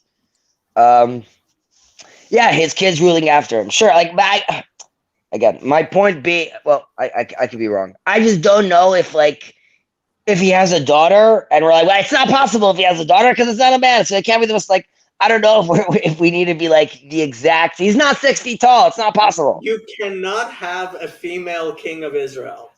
That's a halacha pasuka. Ezzy, how do you plead? How do I play? I plead that. What's up? 1 second. I thought you're not feeling well, dude. I just wanted to watch the show like you said. No, I told you that's only going to happen when mommy comes home. Okay. So now go back in bed, chill. Mommy's going to be home soon. Okay? Yeah, of course. I'll tell you. I love you, dude. Sleep. Take off your glasses. You don't want to break them. He'll be the Messiah. No. Well, he's a Levi, so no, not possible. No. Yeah, that's true. I have this thing when guests come over for Shabbat day. I'm very into giving very intense blessings to people, like when they leave or when they're coming. So like we had this couple over with their kids. I'm like, it was such a great time. I'm like, please God, she was pregnant. I'm like, please God, your son will be the Messiah. So she's like, whoa, that's like very intense. I'm like, well, it's too bad. That's the blessing. I'm like, you have to deal with it now. I'm like, now, like, if he is the Messiah, I'm like, you're gonna have to deal with that. Like, imagine that though. You come home, you're like, I want to watch The Sopranos, and your son's like, I don't know, mom. They're like, is that appropriate? You know, I'm the Messiah. I'm like, but you could one up anyone. Like, if you meet like your cousin, and they're like, you know, Jason got into Harvard, you're like, honey, my son is the Messiah. Okay, it doesn't matter that Jason got into Harvard. Okay, So, I have to tell this joke. So this Jewish mother and a Catholic mother are having a whatchamacallit, are both talking about how great their son's is, and the Jewish mother says, "My son is going to be a lawyer, and he could be Supreme Court. He could be Chief Justice of the Supreme Court." And the Catholic mother says, "My son's going to be a priest, and he could be Pope one day." And she says, "Pope? Eh." She's like, "Well, what do you want him to be? God?" And the Jewish mother says, "One of our guys made it." That's a good one. Jason, I see Are why his wife refers to you as his Christian friend. Jason, are you back from your shift right now? Jason is frozen. He's frozen. Are you there, Oh. Jason? No, he's gone. I don't know. Apparently, he's having connection problems. What's up? Sorry. Are we gonna come? We will never Very soon. forgive you. I think my internet's being spotty. Is it freeze? Do I keep freezing up? So come soon. Yes, you do. Okay. I might have to reboot my computer or something. Zach says, "I think they shot the Messiah down over Canada yesterday." That would be very depressing. He's like, these guys are gonna love me. Bam. That might happen. I mean, there's the Jason. Wait, so are you coming back from your shift? No. I actually I had today off, and then I was actually over on another channel earlier. I found out Jacob was banned from it. So And I you wasn't found too out that surprised. Jacob was banned. Which channel am I banned from? It's EA Dawa, right? Is that it? The Muslim channel? Kind of banned, yeah. Oh, by the way, It was intentional. I'm speaking in the name of Khalil that you're a nincompoop. He was using it as a point to like someone was arguing for the Trinity, and he was using it as a. It was all in good fun, good spirit. But yeah. Khalil is a nice guy. Yeah. I think I don't trust the person who he's working with, and he does. And I'm like, you know what, Khalil? I hope you're right, but Khalil himself is a nice guy, but I think he doesn't realize how much Muslim YouTube it gets. Whatchamacallit? What are you mad at, Fezzi? My wife is trying to move my car when I already moved it to the spot I want, and I see her just like doing it regardless. So I'm just trying to wave, say no, but I run like there's random kids thinking I'm talking to them. So She's your wife. She gets to move your car wherever she likes. I didn't know that my only engagement with Muslim YouTube was through David Woods, and that conversation is always combative, so I'm not familiar with. Khalil is a nice guy, but Muslim YouTube is look, the CIA, the NSA, MI6, MI5, Mossad, and everybody else is trying to affect Muslim YouTube. Fawad, my Muslim Hey, brother. my brother. Ah, I was just How are in you the other doing, chat with cousins? him. Hey, Hey, Jason. Good to I see was you just again. telling Jacob that he's a nincompoop. Yeah. Hey, Jacob. I always vouch for you, man. No matter what channel I He go did. to, I yeah. That's very Um, nice of you, Fawad. No, I mean, Yeah. the Khalil, he thinks that I'm insulting him when I say that there are all kinds of influences on Muslim YouTube, and I'm not.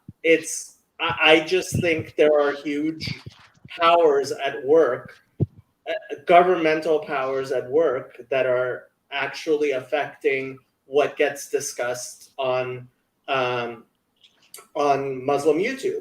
For example, when the Twitter files came out and everybody was talking about how the CIA uh, was manipulating Twitter in Arabic with all kinds of supposedly Muslim accounts, I went to see what was on EA Dawa, and they were talking about Israel and and it's like, really, right now is the time for you to talk about Israel, the apartheid state, like as opposed to talking about these revelations of the CIA? Seriously? But But whatever. I mean, couldn't it have been a coincidence? Like, wouldn't you give them the benefit of the doubt rather than just saying without any tangible proof that, because that's a big accusation. I personally know some of these brothers, like, it's like my personal relationship with them, and I can tell you this for a fact that they're not Saudi funded, No. Um, No. Okay, yeah. and I said this clearly when Jake came on. That this was a joke. That if Saudi Arabia were to offer Jake money, Jake would tell them to F off in no uncertain terms. But that doesn't mean that there isn't Saudi money being used to affect what's going on. It certainly is. Like, there are But the big same thing forces could in be the said world. about like Zionists, like in, Oh in, in yeah. Oh Muslim no. countries. Yeah. Oh no. I think Mossad has more to do with what gets said on Muslim YouTube than anybody actually is recognizing. And part of the extremist anti-Semitic, like, I sincerely believe that Israel is funding people saying anti-Semitic things in Muslim YouTube in order to paint Muslim YouTube as anti-Semites. And like for instance, yesterday on one of the channels, I think it was on I forget which channel it was on, they had a short video. So a US politician is being asked this question. I forget who the gentleman was that was asking. I think it was a Palestinian, and he kept asking him again and again about the Palestinians and the their status in the West Bank, and he wasn't able to answer a straightforward question. And again, he kept asking him that, do you understand the question that I'm asking? It's a very straightforward question. I'm asking you about their status. And, he just kept going round and round in circles, beating around the bush. So same thing could be said the other way around. But I think that's really not a good start, especially if you're like propagating. I mean, this is just a brotherly advice. Like, you're free to do whatever you want, cousin. But so it's like, you've got a good platform. You've got some really nice brothers. I get to learn so much from you. And within the short period of time that we've interacted, I don't think it's really a good approach to, if you want to build bridges, and that's what these platforms should be about. Like this wouldn't be the approach that I would do. Like even if they are being funded, I wouldn't actually accuse somebody of doing that, because I think it does more harm than it does good. Because first of all, it's the internet, man. Like how are we interacting? Like I probably will never see you, ever. Like the best that would happen is just you see my face on the webcam and I see your face and we just hear each other, and the Well- rest, it's like so much garbage out there. We don't know like who's up to what. So I hear you, Fuad. I do hear you, and I'm not dismissing what you're saying. There is a possibility that the best way to do this is with what I call kumbaya diplomacy. And there's a place for kumbaya. Like, we're being nice, we're not saying things, we're trying to build bridges, and it's nice. And it's possible that that's the way things will move forward. I am not convinced that that's the best way, and I know for sure that I don't think that's the only way we could possibly move forward. And I think one way we can move forward is with brutal and complete honesty in ways where it shows that it's authentic. I use my name. You can call my cell phone. You can find my cell phone number. You can come to my office. And frankly, if you're paying enough attention, you could come to my house. I am here personally, and I make an effort to actually go and meet people in real life because I am being honest and truthful 100% with people. You're seeing into my home, right? And I think there's a possibility that type of brave space and honesty and being real is going to allow us to make bridges in ways that kumbaya, be polite and don't say, the Trinity is polytheistic. I don't need to say the Trinity is polytheistic. I don't need to say No, to that's Chezi, that. I don't Look. need to say to Chezi, your Zionism is idolatry. Right. No, that's like you're conflating the two things over there. So when I said, like, look, if like I've normally hopped on your channel and I see you guys talking about all kinds of things. It's not just the word of God. It's like you guys discuss politics and anti-vaccination stuff and so many things. So many things I might agree with, so many things I may not agree with. But let's say if I just hop on your channel and you're talking about something against Muslims, right? So I just wouldn't, like, right off the bat, what if I label you, he's being funded by Mossad? I mean, that's just not enough proof. Like what you keep saying again and again, I don't think, as I said, there's no tangible proof. I'm not seeing enough proof for you to be accusing anybody. And it could just be anybody out there. It could be, a Christian, saying day and night that we Muslims are the devil, and I would say the exact same thing about him, that you don't have enough proof to hold him accountable for what you're saying against him. Like you just hopping on their channel and just coincidentally they were talking about something that you came across as well, and that's your proof. Like seriously, What do you mean? No. So what do you think I'm accusing them of? So didn't you say that you read something on Twitter, and then when you hopped on their channel and they were talking about the same thing No. No. Okay, so let me Can I explain ask- what I was saying. Mhm. Jason, did you want to say something? I was just gonna say, I really wasn't trying to stir the pot here. I just thought it was hilarious Not that, at all. that man. you got kicked off a channel, and I just thought it sounded so just perfect for your character. And Hey, then I don't wasn't have a trying to stir channel, anything up. but No. anytime I have a channel, this brother all of he you was are talking about welcome there, man. Yeah. about me and the disagreements I've had with Yeah. EA Dawa. Yeah, I wasn't talking so about let me you. I was talking about Jacob let me being explain kicked again. off the channel.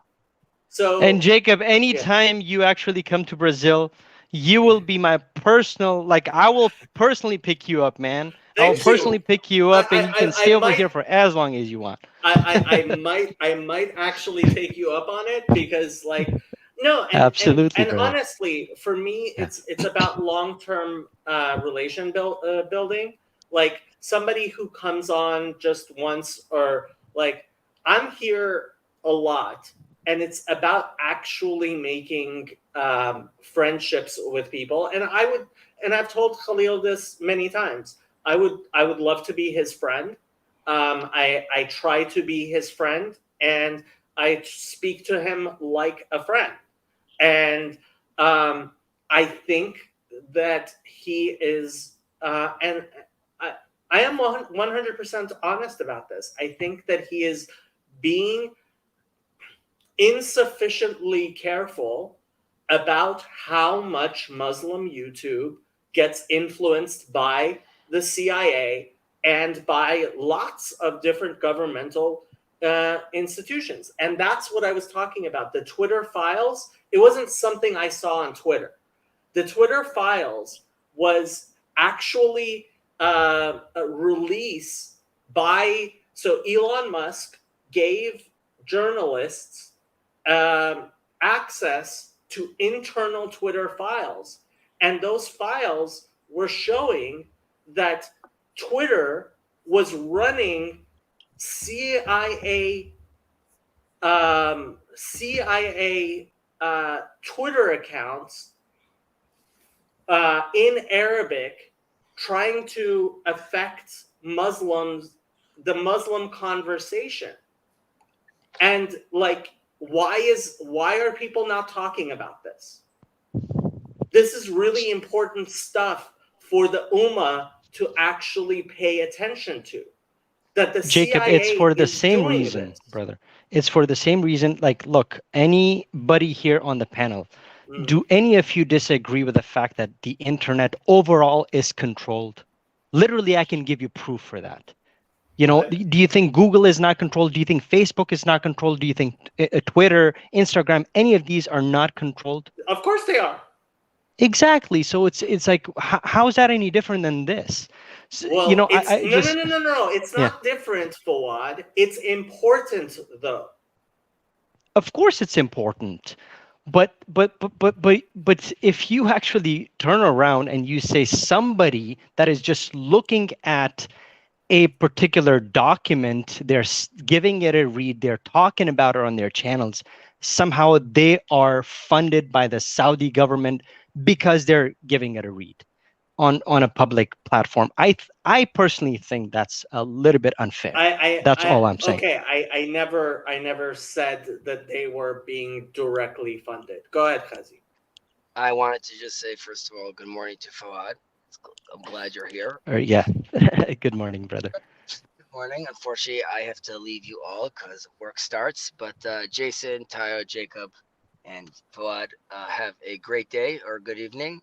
Keep it loving, keep it civil, and We will, brother. We will. just with regards,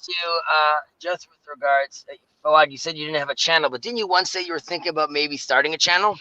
Yes, I am thinking of starting a channel. So for sure, I will pass it on to you guys.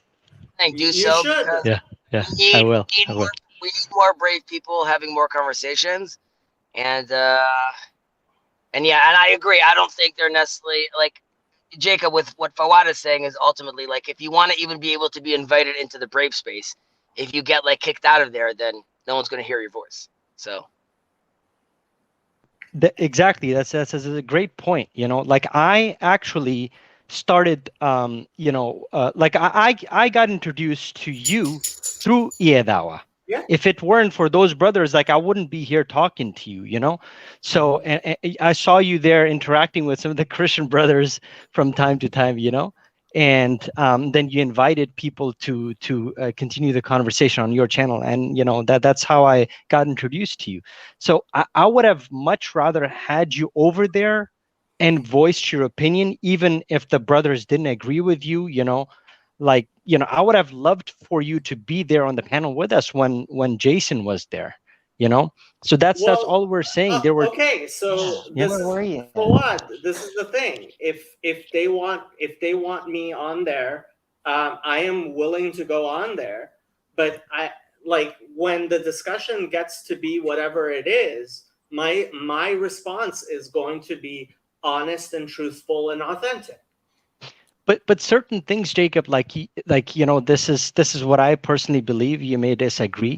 Like certain things you have to resolve behind the closed doors. Like, in other words, you could even call them and ask them, instead of accusing them on a public platform, like the way you did with Jake and the way you were doing with Apologize for that. Yeah. No. Fawad, did you see what Jake did publicly with me on his Twitter first? What wasn't this in response to what you said, though? No. See, this is the thing. So I was talking with Khalil Andani, and what Jake did was take out of context what we were saying and misrepresent it on Twitter. Okay, like I remember, like I honestly, I'm not going to make an opinion or say something that I haven't really studied all the way through. So I may have to watch that video again and see the Twitter to see both sides to really judge, But So my response about Jake was because of the way he misrepresented the discussion that I had with Andani. That's what this was about. And that response was what made Jake actually come on my channel and respond, as opposed to just ignore me and misrepresent what I said. okay, Like, as I said, I'm I would have I'm to not gonna, see I'm both not gonna sides. just back down about stuff. I like it's the same thing with the burning down Luther's church thing. Like I still have that video that I'm going to be making. I almost made it today. I'll probably make it tomorrow. Burning down Luther's church. Like, I'm not going to back down about that because it's important. Jacob, Yeah, I love understand. you. Is it? Yeah, but all jokes aside, though, like, look, I love all the brothers over here. I haven't seen Teo before, so hi Teo, how are you doing? Don't know. It's great to You meet said you. you're a Christian, right? I am a Likewise, brother. Christian. Okay. I've listened to you a lot, so I feel like I know you a lot more than you know me. But it's nice to get Okay. Where did you hear me? Was it on on here. Jacob's channel? Oh, Oh, yes. okay. Yeah, that's good. Yeah, I do invite you to come and join us whenever you want on Iya Dawa, and any questions that you have, because you said you haven't had much interaction with Muslims. What's the Yeah. channel name? If you could. EA I will. Dawa, I've actually put, I still recommend, I think Khalil is a nice guy. very nice. Channel is EA Dawa. I'll put it in the chat. Yeah, Yes, they were please all do that. Yeah. they were all very nice over there. Extremely nice. Very patient Yeah, with me too. but I had a lot of questions. I think Friendly Muslim, he It's okay. He wasn't there today. good, because frankly, I don't know how much longer he's going to be around, because I don't think he's a genuine person. And part of that, and part of my evidence for that, is the interview when he invited me on his channel. I went on his channel. It was one of the nicest interviews I've had. I sent it to several friends of mine. And if I knew that he was going to take it down, I would have downloaded it and uploaded it to my own channel. But the way he runs himself, Friendly Muslim is, I don't think he's a genuine person, and that is where Khalil and I have our big disagreement. Is I think Friendly Muslim, I don't know who he is. He doesn't even tell Khalil his real name. And it's like that. I don't trust that. Do I you- distrust But do that. you know that for a fact that he doesn't know his real name? Khalil told me that he does not know. At least at the last time when I discussed this with Khalil, Khalil Okay. also did not know his real name, and this is what I told Khalil. I said, you know what, Khalil, if you're going to have such a close relationship with this guy, you should get to know who this person is, because I told him my prediction was 6 months from I forget when it was. I said my prediction, I hope I'm wrong. My prediction is in 6 months he's going to ghost you. And if he ghosts Khalil, I will be very heartbroken for Khalil, because I know that it would break Khalil's heart, and Khalil seems like a really nice guy. But that's my expectation, and maybe I'm wrong. Hopefully I'm wrong. But that's my expectation, is that Friendly Muslim is going to ghost everybody, because he doesn't seem, I think Friendly Muslim is like Claire Kaw, one of these agents operating on the internet. Claire, where's Claire? Is she here? Claire, Claire. she I never doesn't did really meet come on Claire. my channel very much anymore. On Oh, a lighter note, Jacob, do you know my real name? No, but How do you know, Fawad? It's my real name. I don't. I don't. But that's the thing, I'm kidding. Fawad.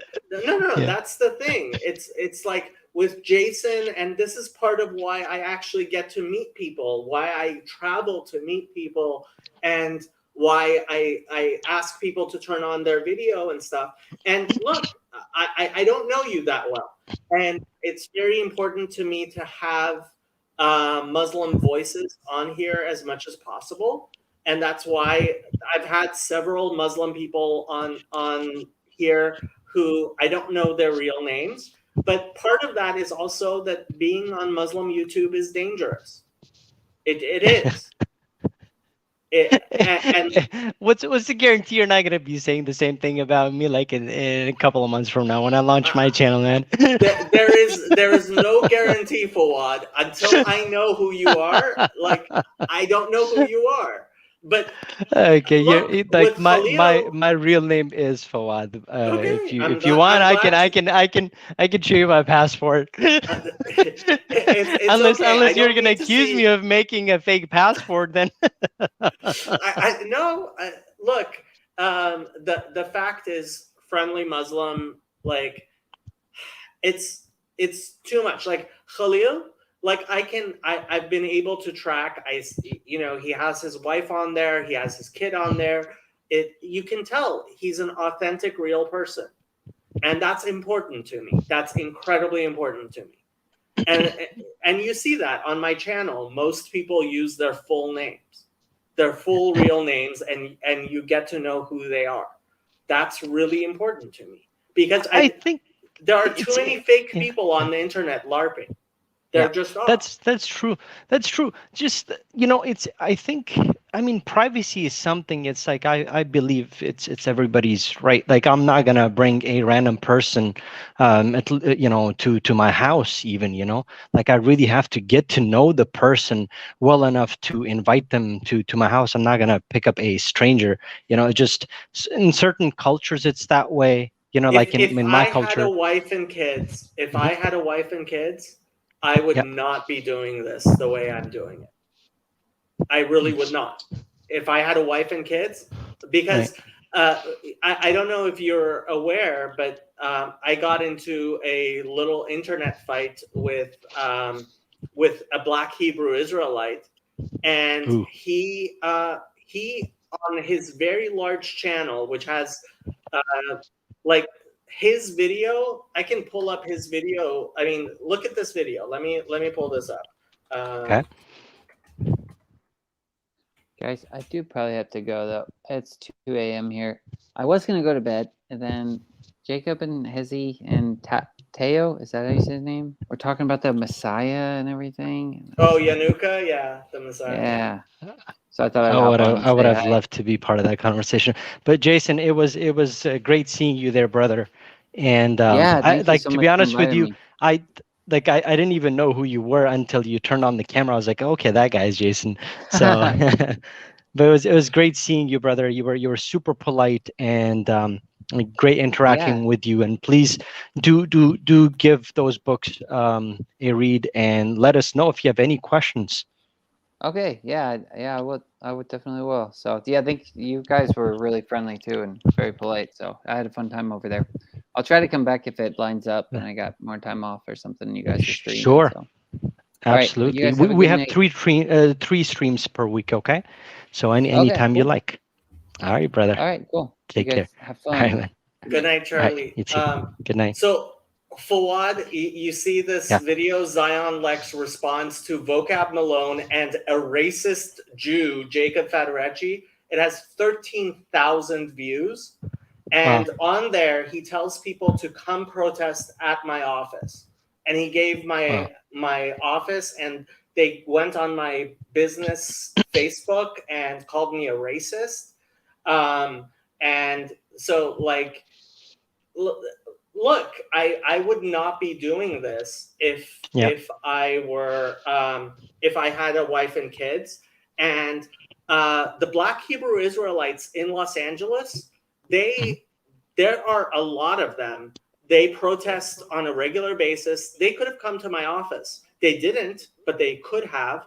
And they've murdered several people over the past couple of years, especially Jews. So, yeah, the Black Hebrew Israelites, like, yeah, this is not joking. They've murdered people.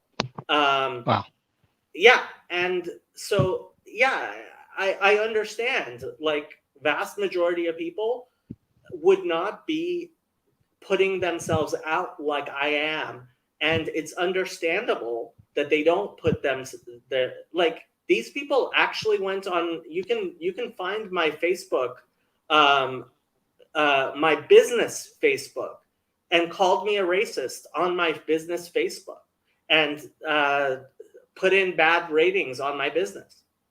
So, like, it's not a joke.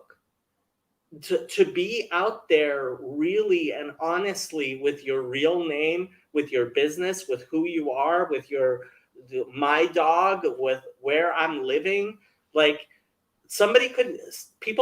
one person finally, like, I actually had somebody who recognized me in real life. And, like, that was incredibly weird because I have a tiny channel, but somebody did recognize me in real life.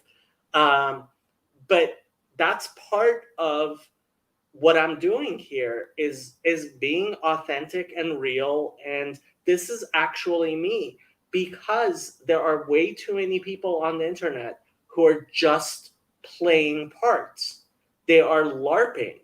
They are saying things they don't believe.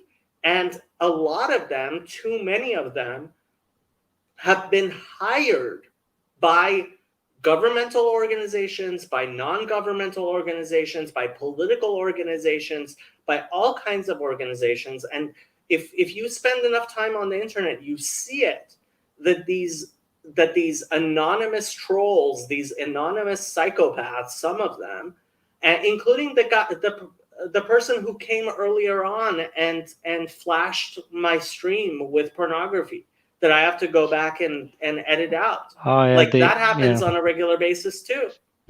Yeah, that happens quite often, actually. That's one of the reasons why, and I've been meaning to actually ask Khalil to have people turn on their cameras like they do on some of the other channels, at least for a quick second, and then they can turn when it they off. do that Yeah. with OBS, they can I switch know. over. Yeah, that's true. It's very difficult. It's very difficult to monitor those people out. But look, the fact is that the way to do it, the only way I have found to do it, is by asking people, like, okay, if I were going to partner with you, if you were going to be a partner on my channel, the way Jason is, for example, So Jason and I have a Bible study every Wednesday, or Ben and I have started doing Torah studies on Thursdays, or the stuff that I'm doing with Chazi. These are real human beings that I know their history. I know who they are. I know I have a real relationship with.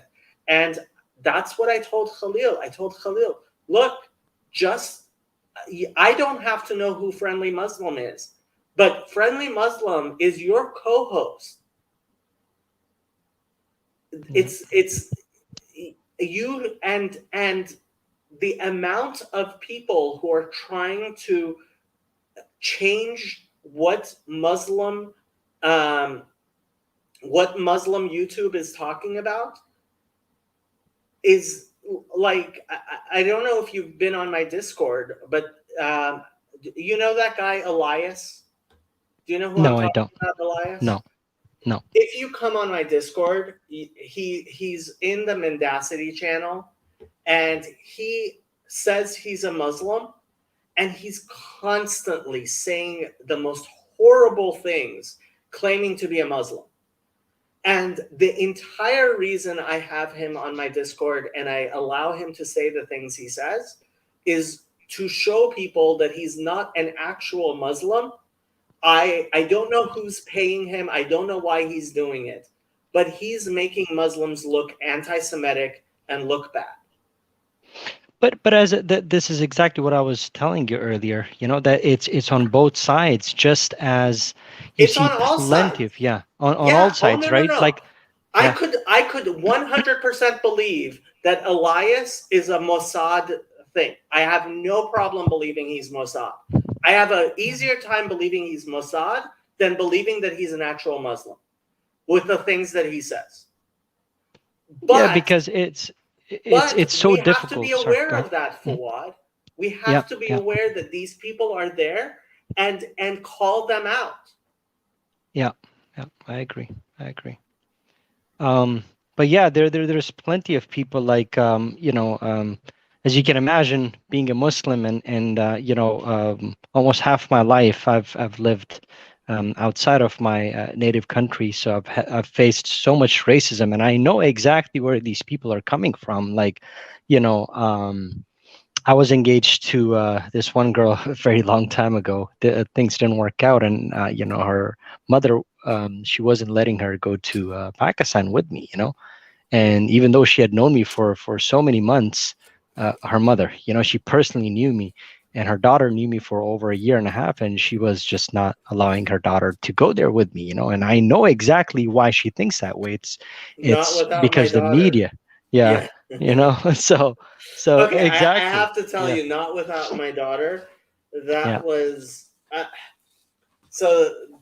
That was a very difficult thing for me to watch because it reminded me so much of Iran in certain ways.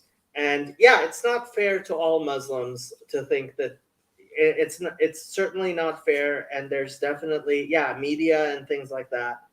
Yeah, but the only way we're going to fix it, Fawad, is with honest and real conversations, I think. And I agree.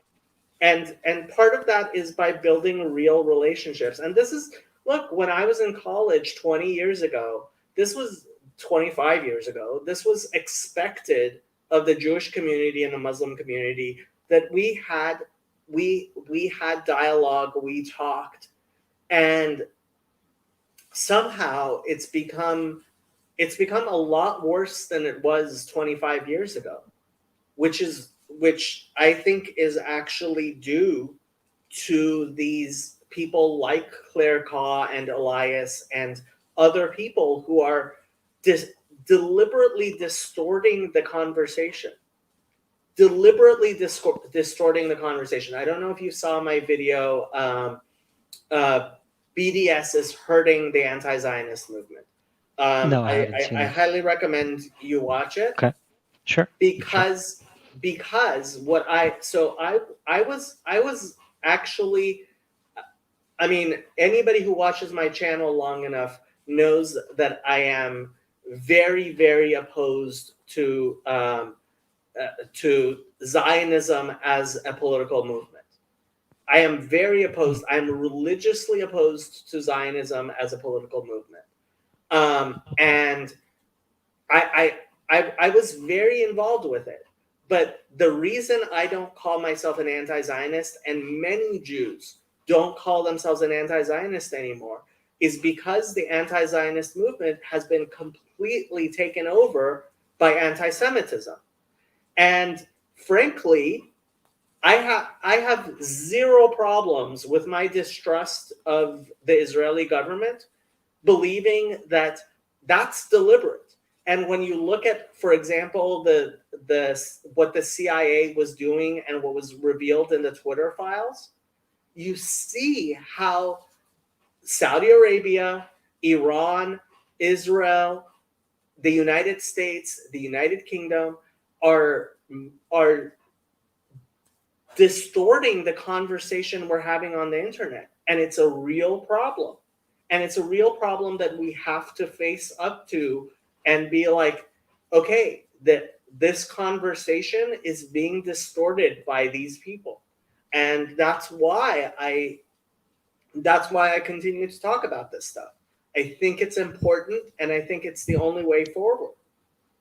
Like to be honest with you, Jacob, you know, the one of the reasons why I like to be part of Iya Dawa is to do simply Dawa and learn from my following brothers or my fellow brothers, right?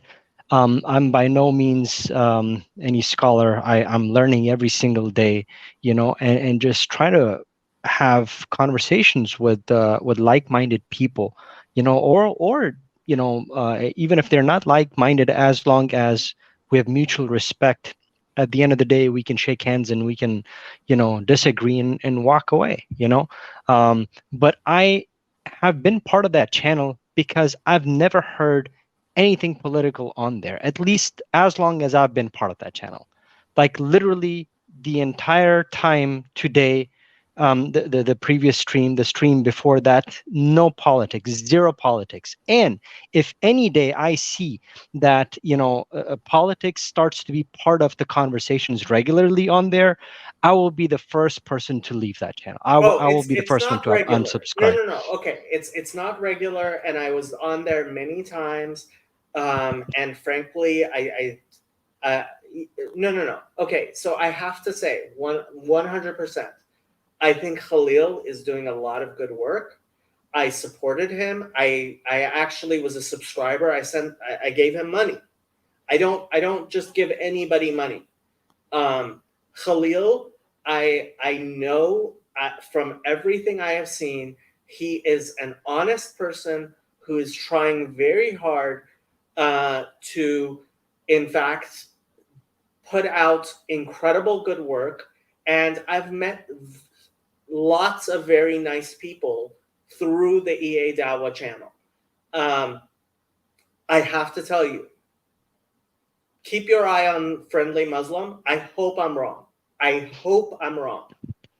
My brother, intuition honestly, tells me he almost never talks. He almost never talks. I know. Yeah. I know. The times. Okay. See, this is me being paranoid, and I hope I'm wrong, Fawad. I hope I'm wrong. But if I'm right, then he is handling that channel and using it. Frankly, first and foremost, I think he's using it as a anti-Iran channel. Anti-Shia, anti-Iran, and he is steering the conversation in that manner. As I said, as long as I've been there, I've never heard, because this is a conversation that I personally dislike so much that I would never want to be associated with any of this type of conversation. You know, as I said, like I've been watching those guys for several months, and you know, I've been part of the panel.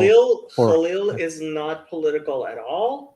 I like I said, I trust Khalil. I don't trust Friendly Muslim any further than I can throw him. And I realize because Khalil feels that he's his friend, and that's what's caused a rift in our relationship with Khalil. And I've told Khalil several times, I hope I'm wrong, and I do hope. I sincerely hope I'm wrong, but this is the impression I get, and I have not seen what I require to know that no, this isn't what I think it is, which is to actually know who this person is. Right. And I don't know who that person is. No, I understand your perspective. I understand where you're coming from to an extent. Yeah, I know. But just that, as a Muslim, we're always told, give people a benefit of the doubt, and if you're not sure, don't form an opinion. Honestly, on, in Judaism, Yeah. that's Yeah. true as well, and Yeah. we're supposed to give people the benefit of the doubt, and yeah, and I look, maybe it's the wrong thing for me to do. At the same time, I have to say, Fawad, that this is important enough, and this is something that it may not be friendly Muslim, but the fact is we know for sure that yes, the CIA, and that's why, when I saw the Twitter files, I went to watch EA Dawa's channel because I figured that the Muslim YouTube would be talking about the Twitter files, but they weren't. They were talking about Israel when they could and should have been talking about thing. And they were saying stuff like Israel is an apartheid state and like all kinds of weird things that frankly, I usually Khalil doesn't get involved in. But for some reason, on the day that this stuff came out, suddenly they're talking about Israel again. And it's like, oh, shiny Israel distracting Muslims from what's actually important and how the Ummah is actually being attacked. And people like what's going on in Saudi Arabia and Iran and Yemen is really, really important. And as long as Israel is being used as a is being used as a distraction from these things, it's really important.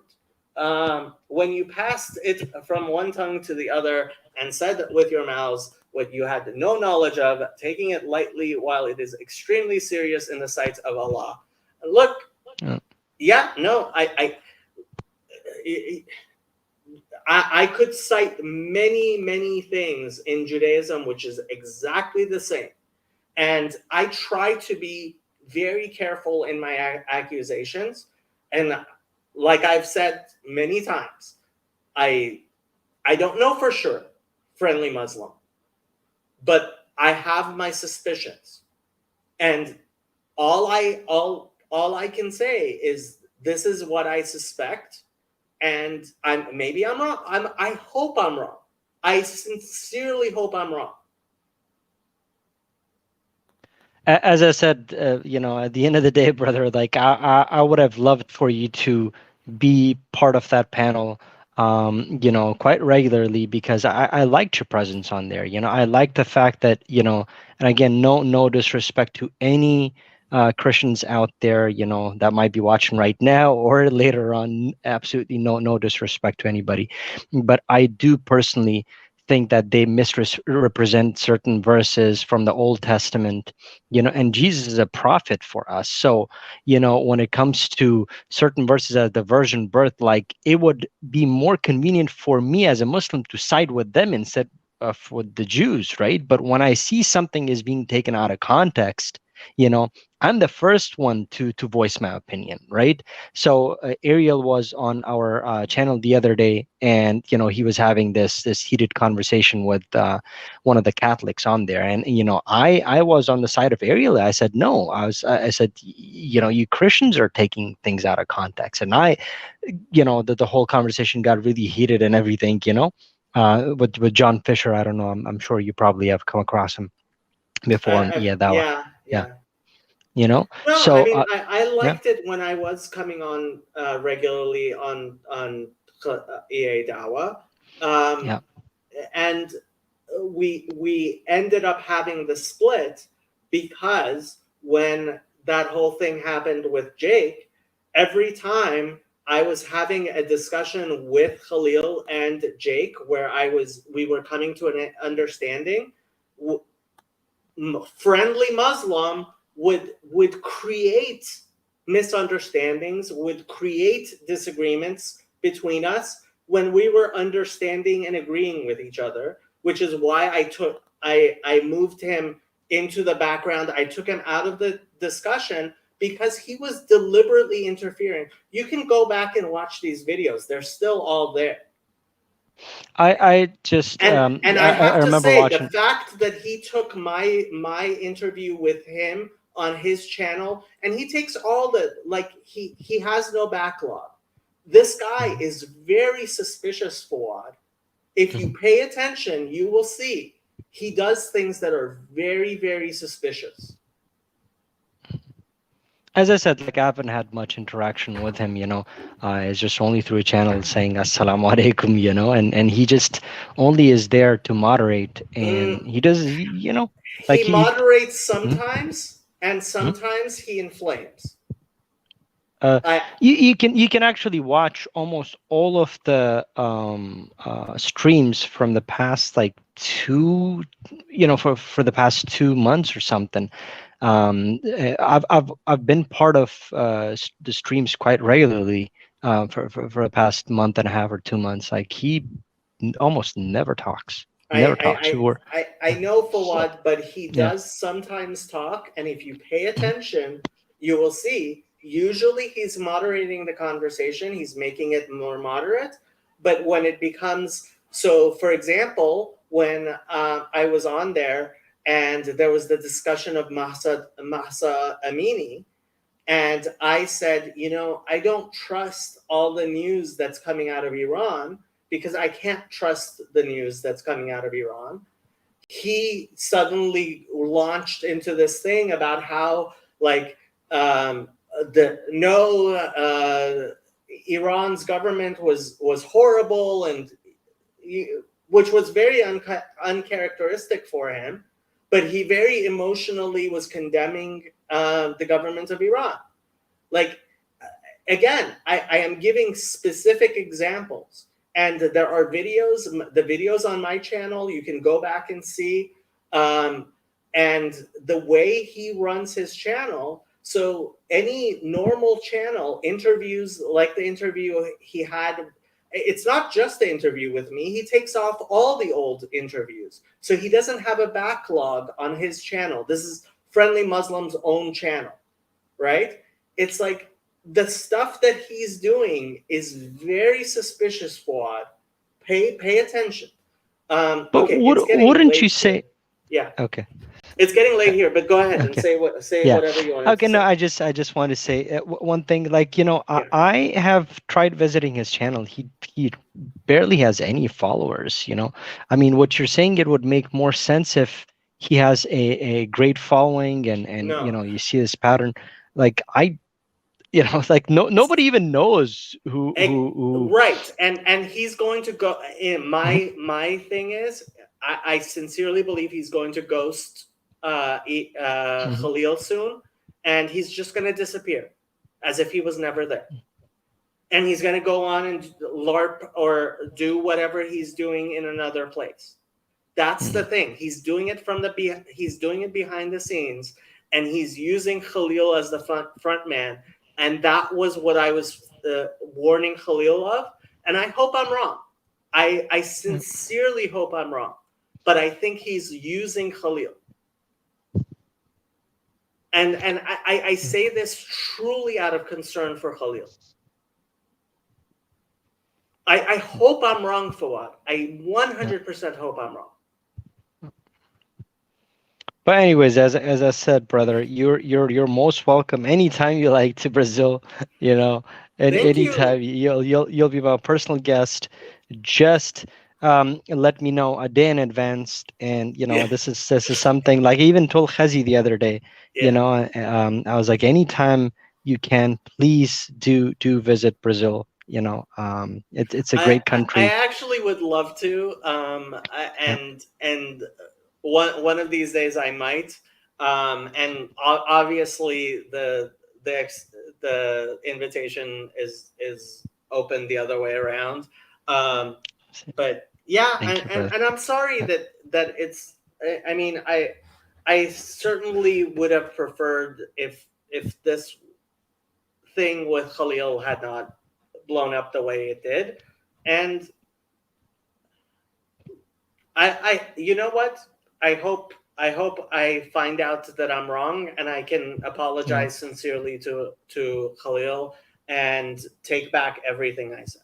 That As I is said, brother, like my hope. this is, and I'm pretty sure this sentiment is being shared by other Muslims as well. Like I personally miss your presence on there. Like I really, like the other day when we were having this conversation, and Ariel is a great guy. He was trying to justify. I was like, I wish Jacob were here. So because you know your stuff. Like not that Ariel doesn't. Well, I But you mean, seem a lot Ariel is a more. nice guy, but he does not have. He's somewhat new to these types Yeah. of studies, and I'm twice his age. Right. Yeah, How, exactly. how's he And going to that's why I said, compare to I somebody who's wish. twice his age? That's why I was thinking to myself, because like I've been speaking back and forth with this one Karaite rabbi online, because I had a couple of questions, and I asked him, and then so sometimes I used to Not ask you, or Nehemiah, sometimes not Nehemiah, Nehemiah or I whatever. I forget what his name is. I may Not the have bald to. guy. He may be bald. Nehemiah Yeah. Gordon. I would have to look up, but Yeah. So anyways, like I invited him on the stream. I was like, I would really like a Jewish rabbi, because we get into this Okay. huge heated conversation. Karaites are the comparison I Quranists. would make is like to the Chabar Edge. Okay. Yeah. I've heard. Are completely outside of rabbinic Judaism. Right. Yeah. But they don't believe in the Talmud, right? They only believe in the Tanakh. Yeah. Well, technically, they don't even necessarily believe in any of the books of the Bible other than the 5 books of Moses. They're Really? well. I I did mean, not know that. the Karaite movement. I mean, it was completely falling apart until Nehemiah Gordon on YouTube kind of has started reviving it with the help of Christians. It's a weird situation, and unfortunately, I think Nehemiah Gordon is also a charlatan. I have a video. Nehemiah Gordon is a fraud. The Karaite movement. It's yeah. There's all kinds of history there. I don't personally know any Karaites, and they did not until very recently take converts, and suddenly Nehemiah Gordon has started making converts, and they did not go around calling themselves rabbis, where now they're suddenly calling themselves rabbis, even though they don't believe in rabbis, and they reject certainly a lot of things that Jesus said and a lot of things that are also in the Quran. So I would, yeah. Is this the guy that you're referring to? Can you take a look? Nehemiah Gordon? I don't know. I don't see his name on there. So let me so Nehemiah Gordon. Let me pull him up. So this is Nehemiah Gordon. So it's like 35 or 36 minutes. Something like that. And that 35 or 36 minutes led to like World War Zero between the Jews of Babylon and the Jews of. Let me pull this up. I sent you the link. This is Nehemiah Gordon. Let me see. No, not this guy. Okay. Not this guy. I actually sent you the link for the guy that I was referring to. Oh, the- I see. Okay, I see it. Yeah. Yeah, Okay. he's got a small channel, like about 7,000 subscribers. But I asked him some questions, and he was able to respond back really well. And I invited him. I was like, "Hey, would you be willing to join us on Iadawa one day?" He said, "Sure." Yeah, I don't know Yeah. anything about this guy. Interesting. Yeah. Okay, I'm gonna have to look into this guy. It is getting late. I wasn't planning on streaming this Thanks, late. brother. Good night, Fawad. Good night. Thank you so people. much, brother. Sure. Good night You to you are as well. always welcome. And I don't know if you use Discord, but if you want to come, there's a link to my Discord. Below. I've actually I'm part of your Discord channel the Oh, other day, if you remember. Yeah, I joined you. Yeah. Oh, okay. Yeah. Yeah. So I mean, you can see Elias in the Mendacity channel, although I don't recommend it. Okay. Yeah, if that guy's a Muslim, then I'm a monkey's uncle. Yeah. That bad representative of Muslim. Then if that's what he's doing. Not. I mean, he does not represent Islam as far as I'm concerned. If he's a Muslim, like that's not Islam. That's not Islam. Yeah. Okay. And I'm gonna which end the channel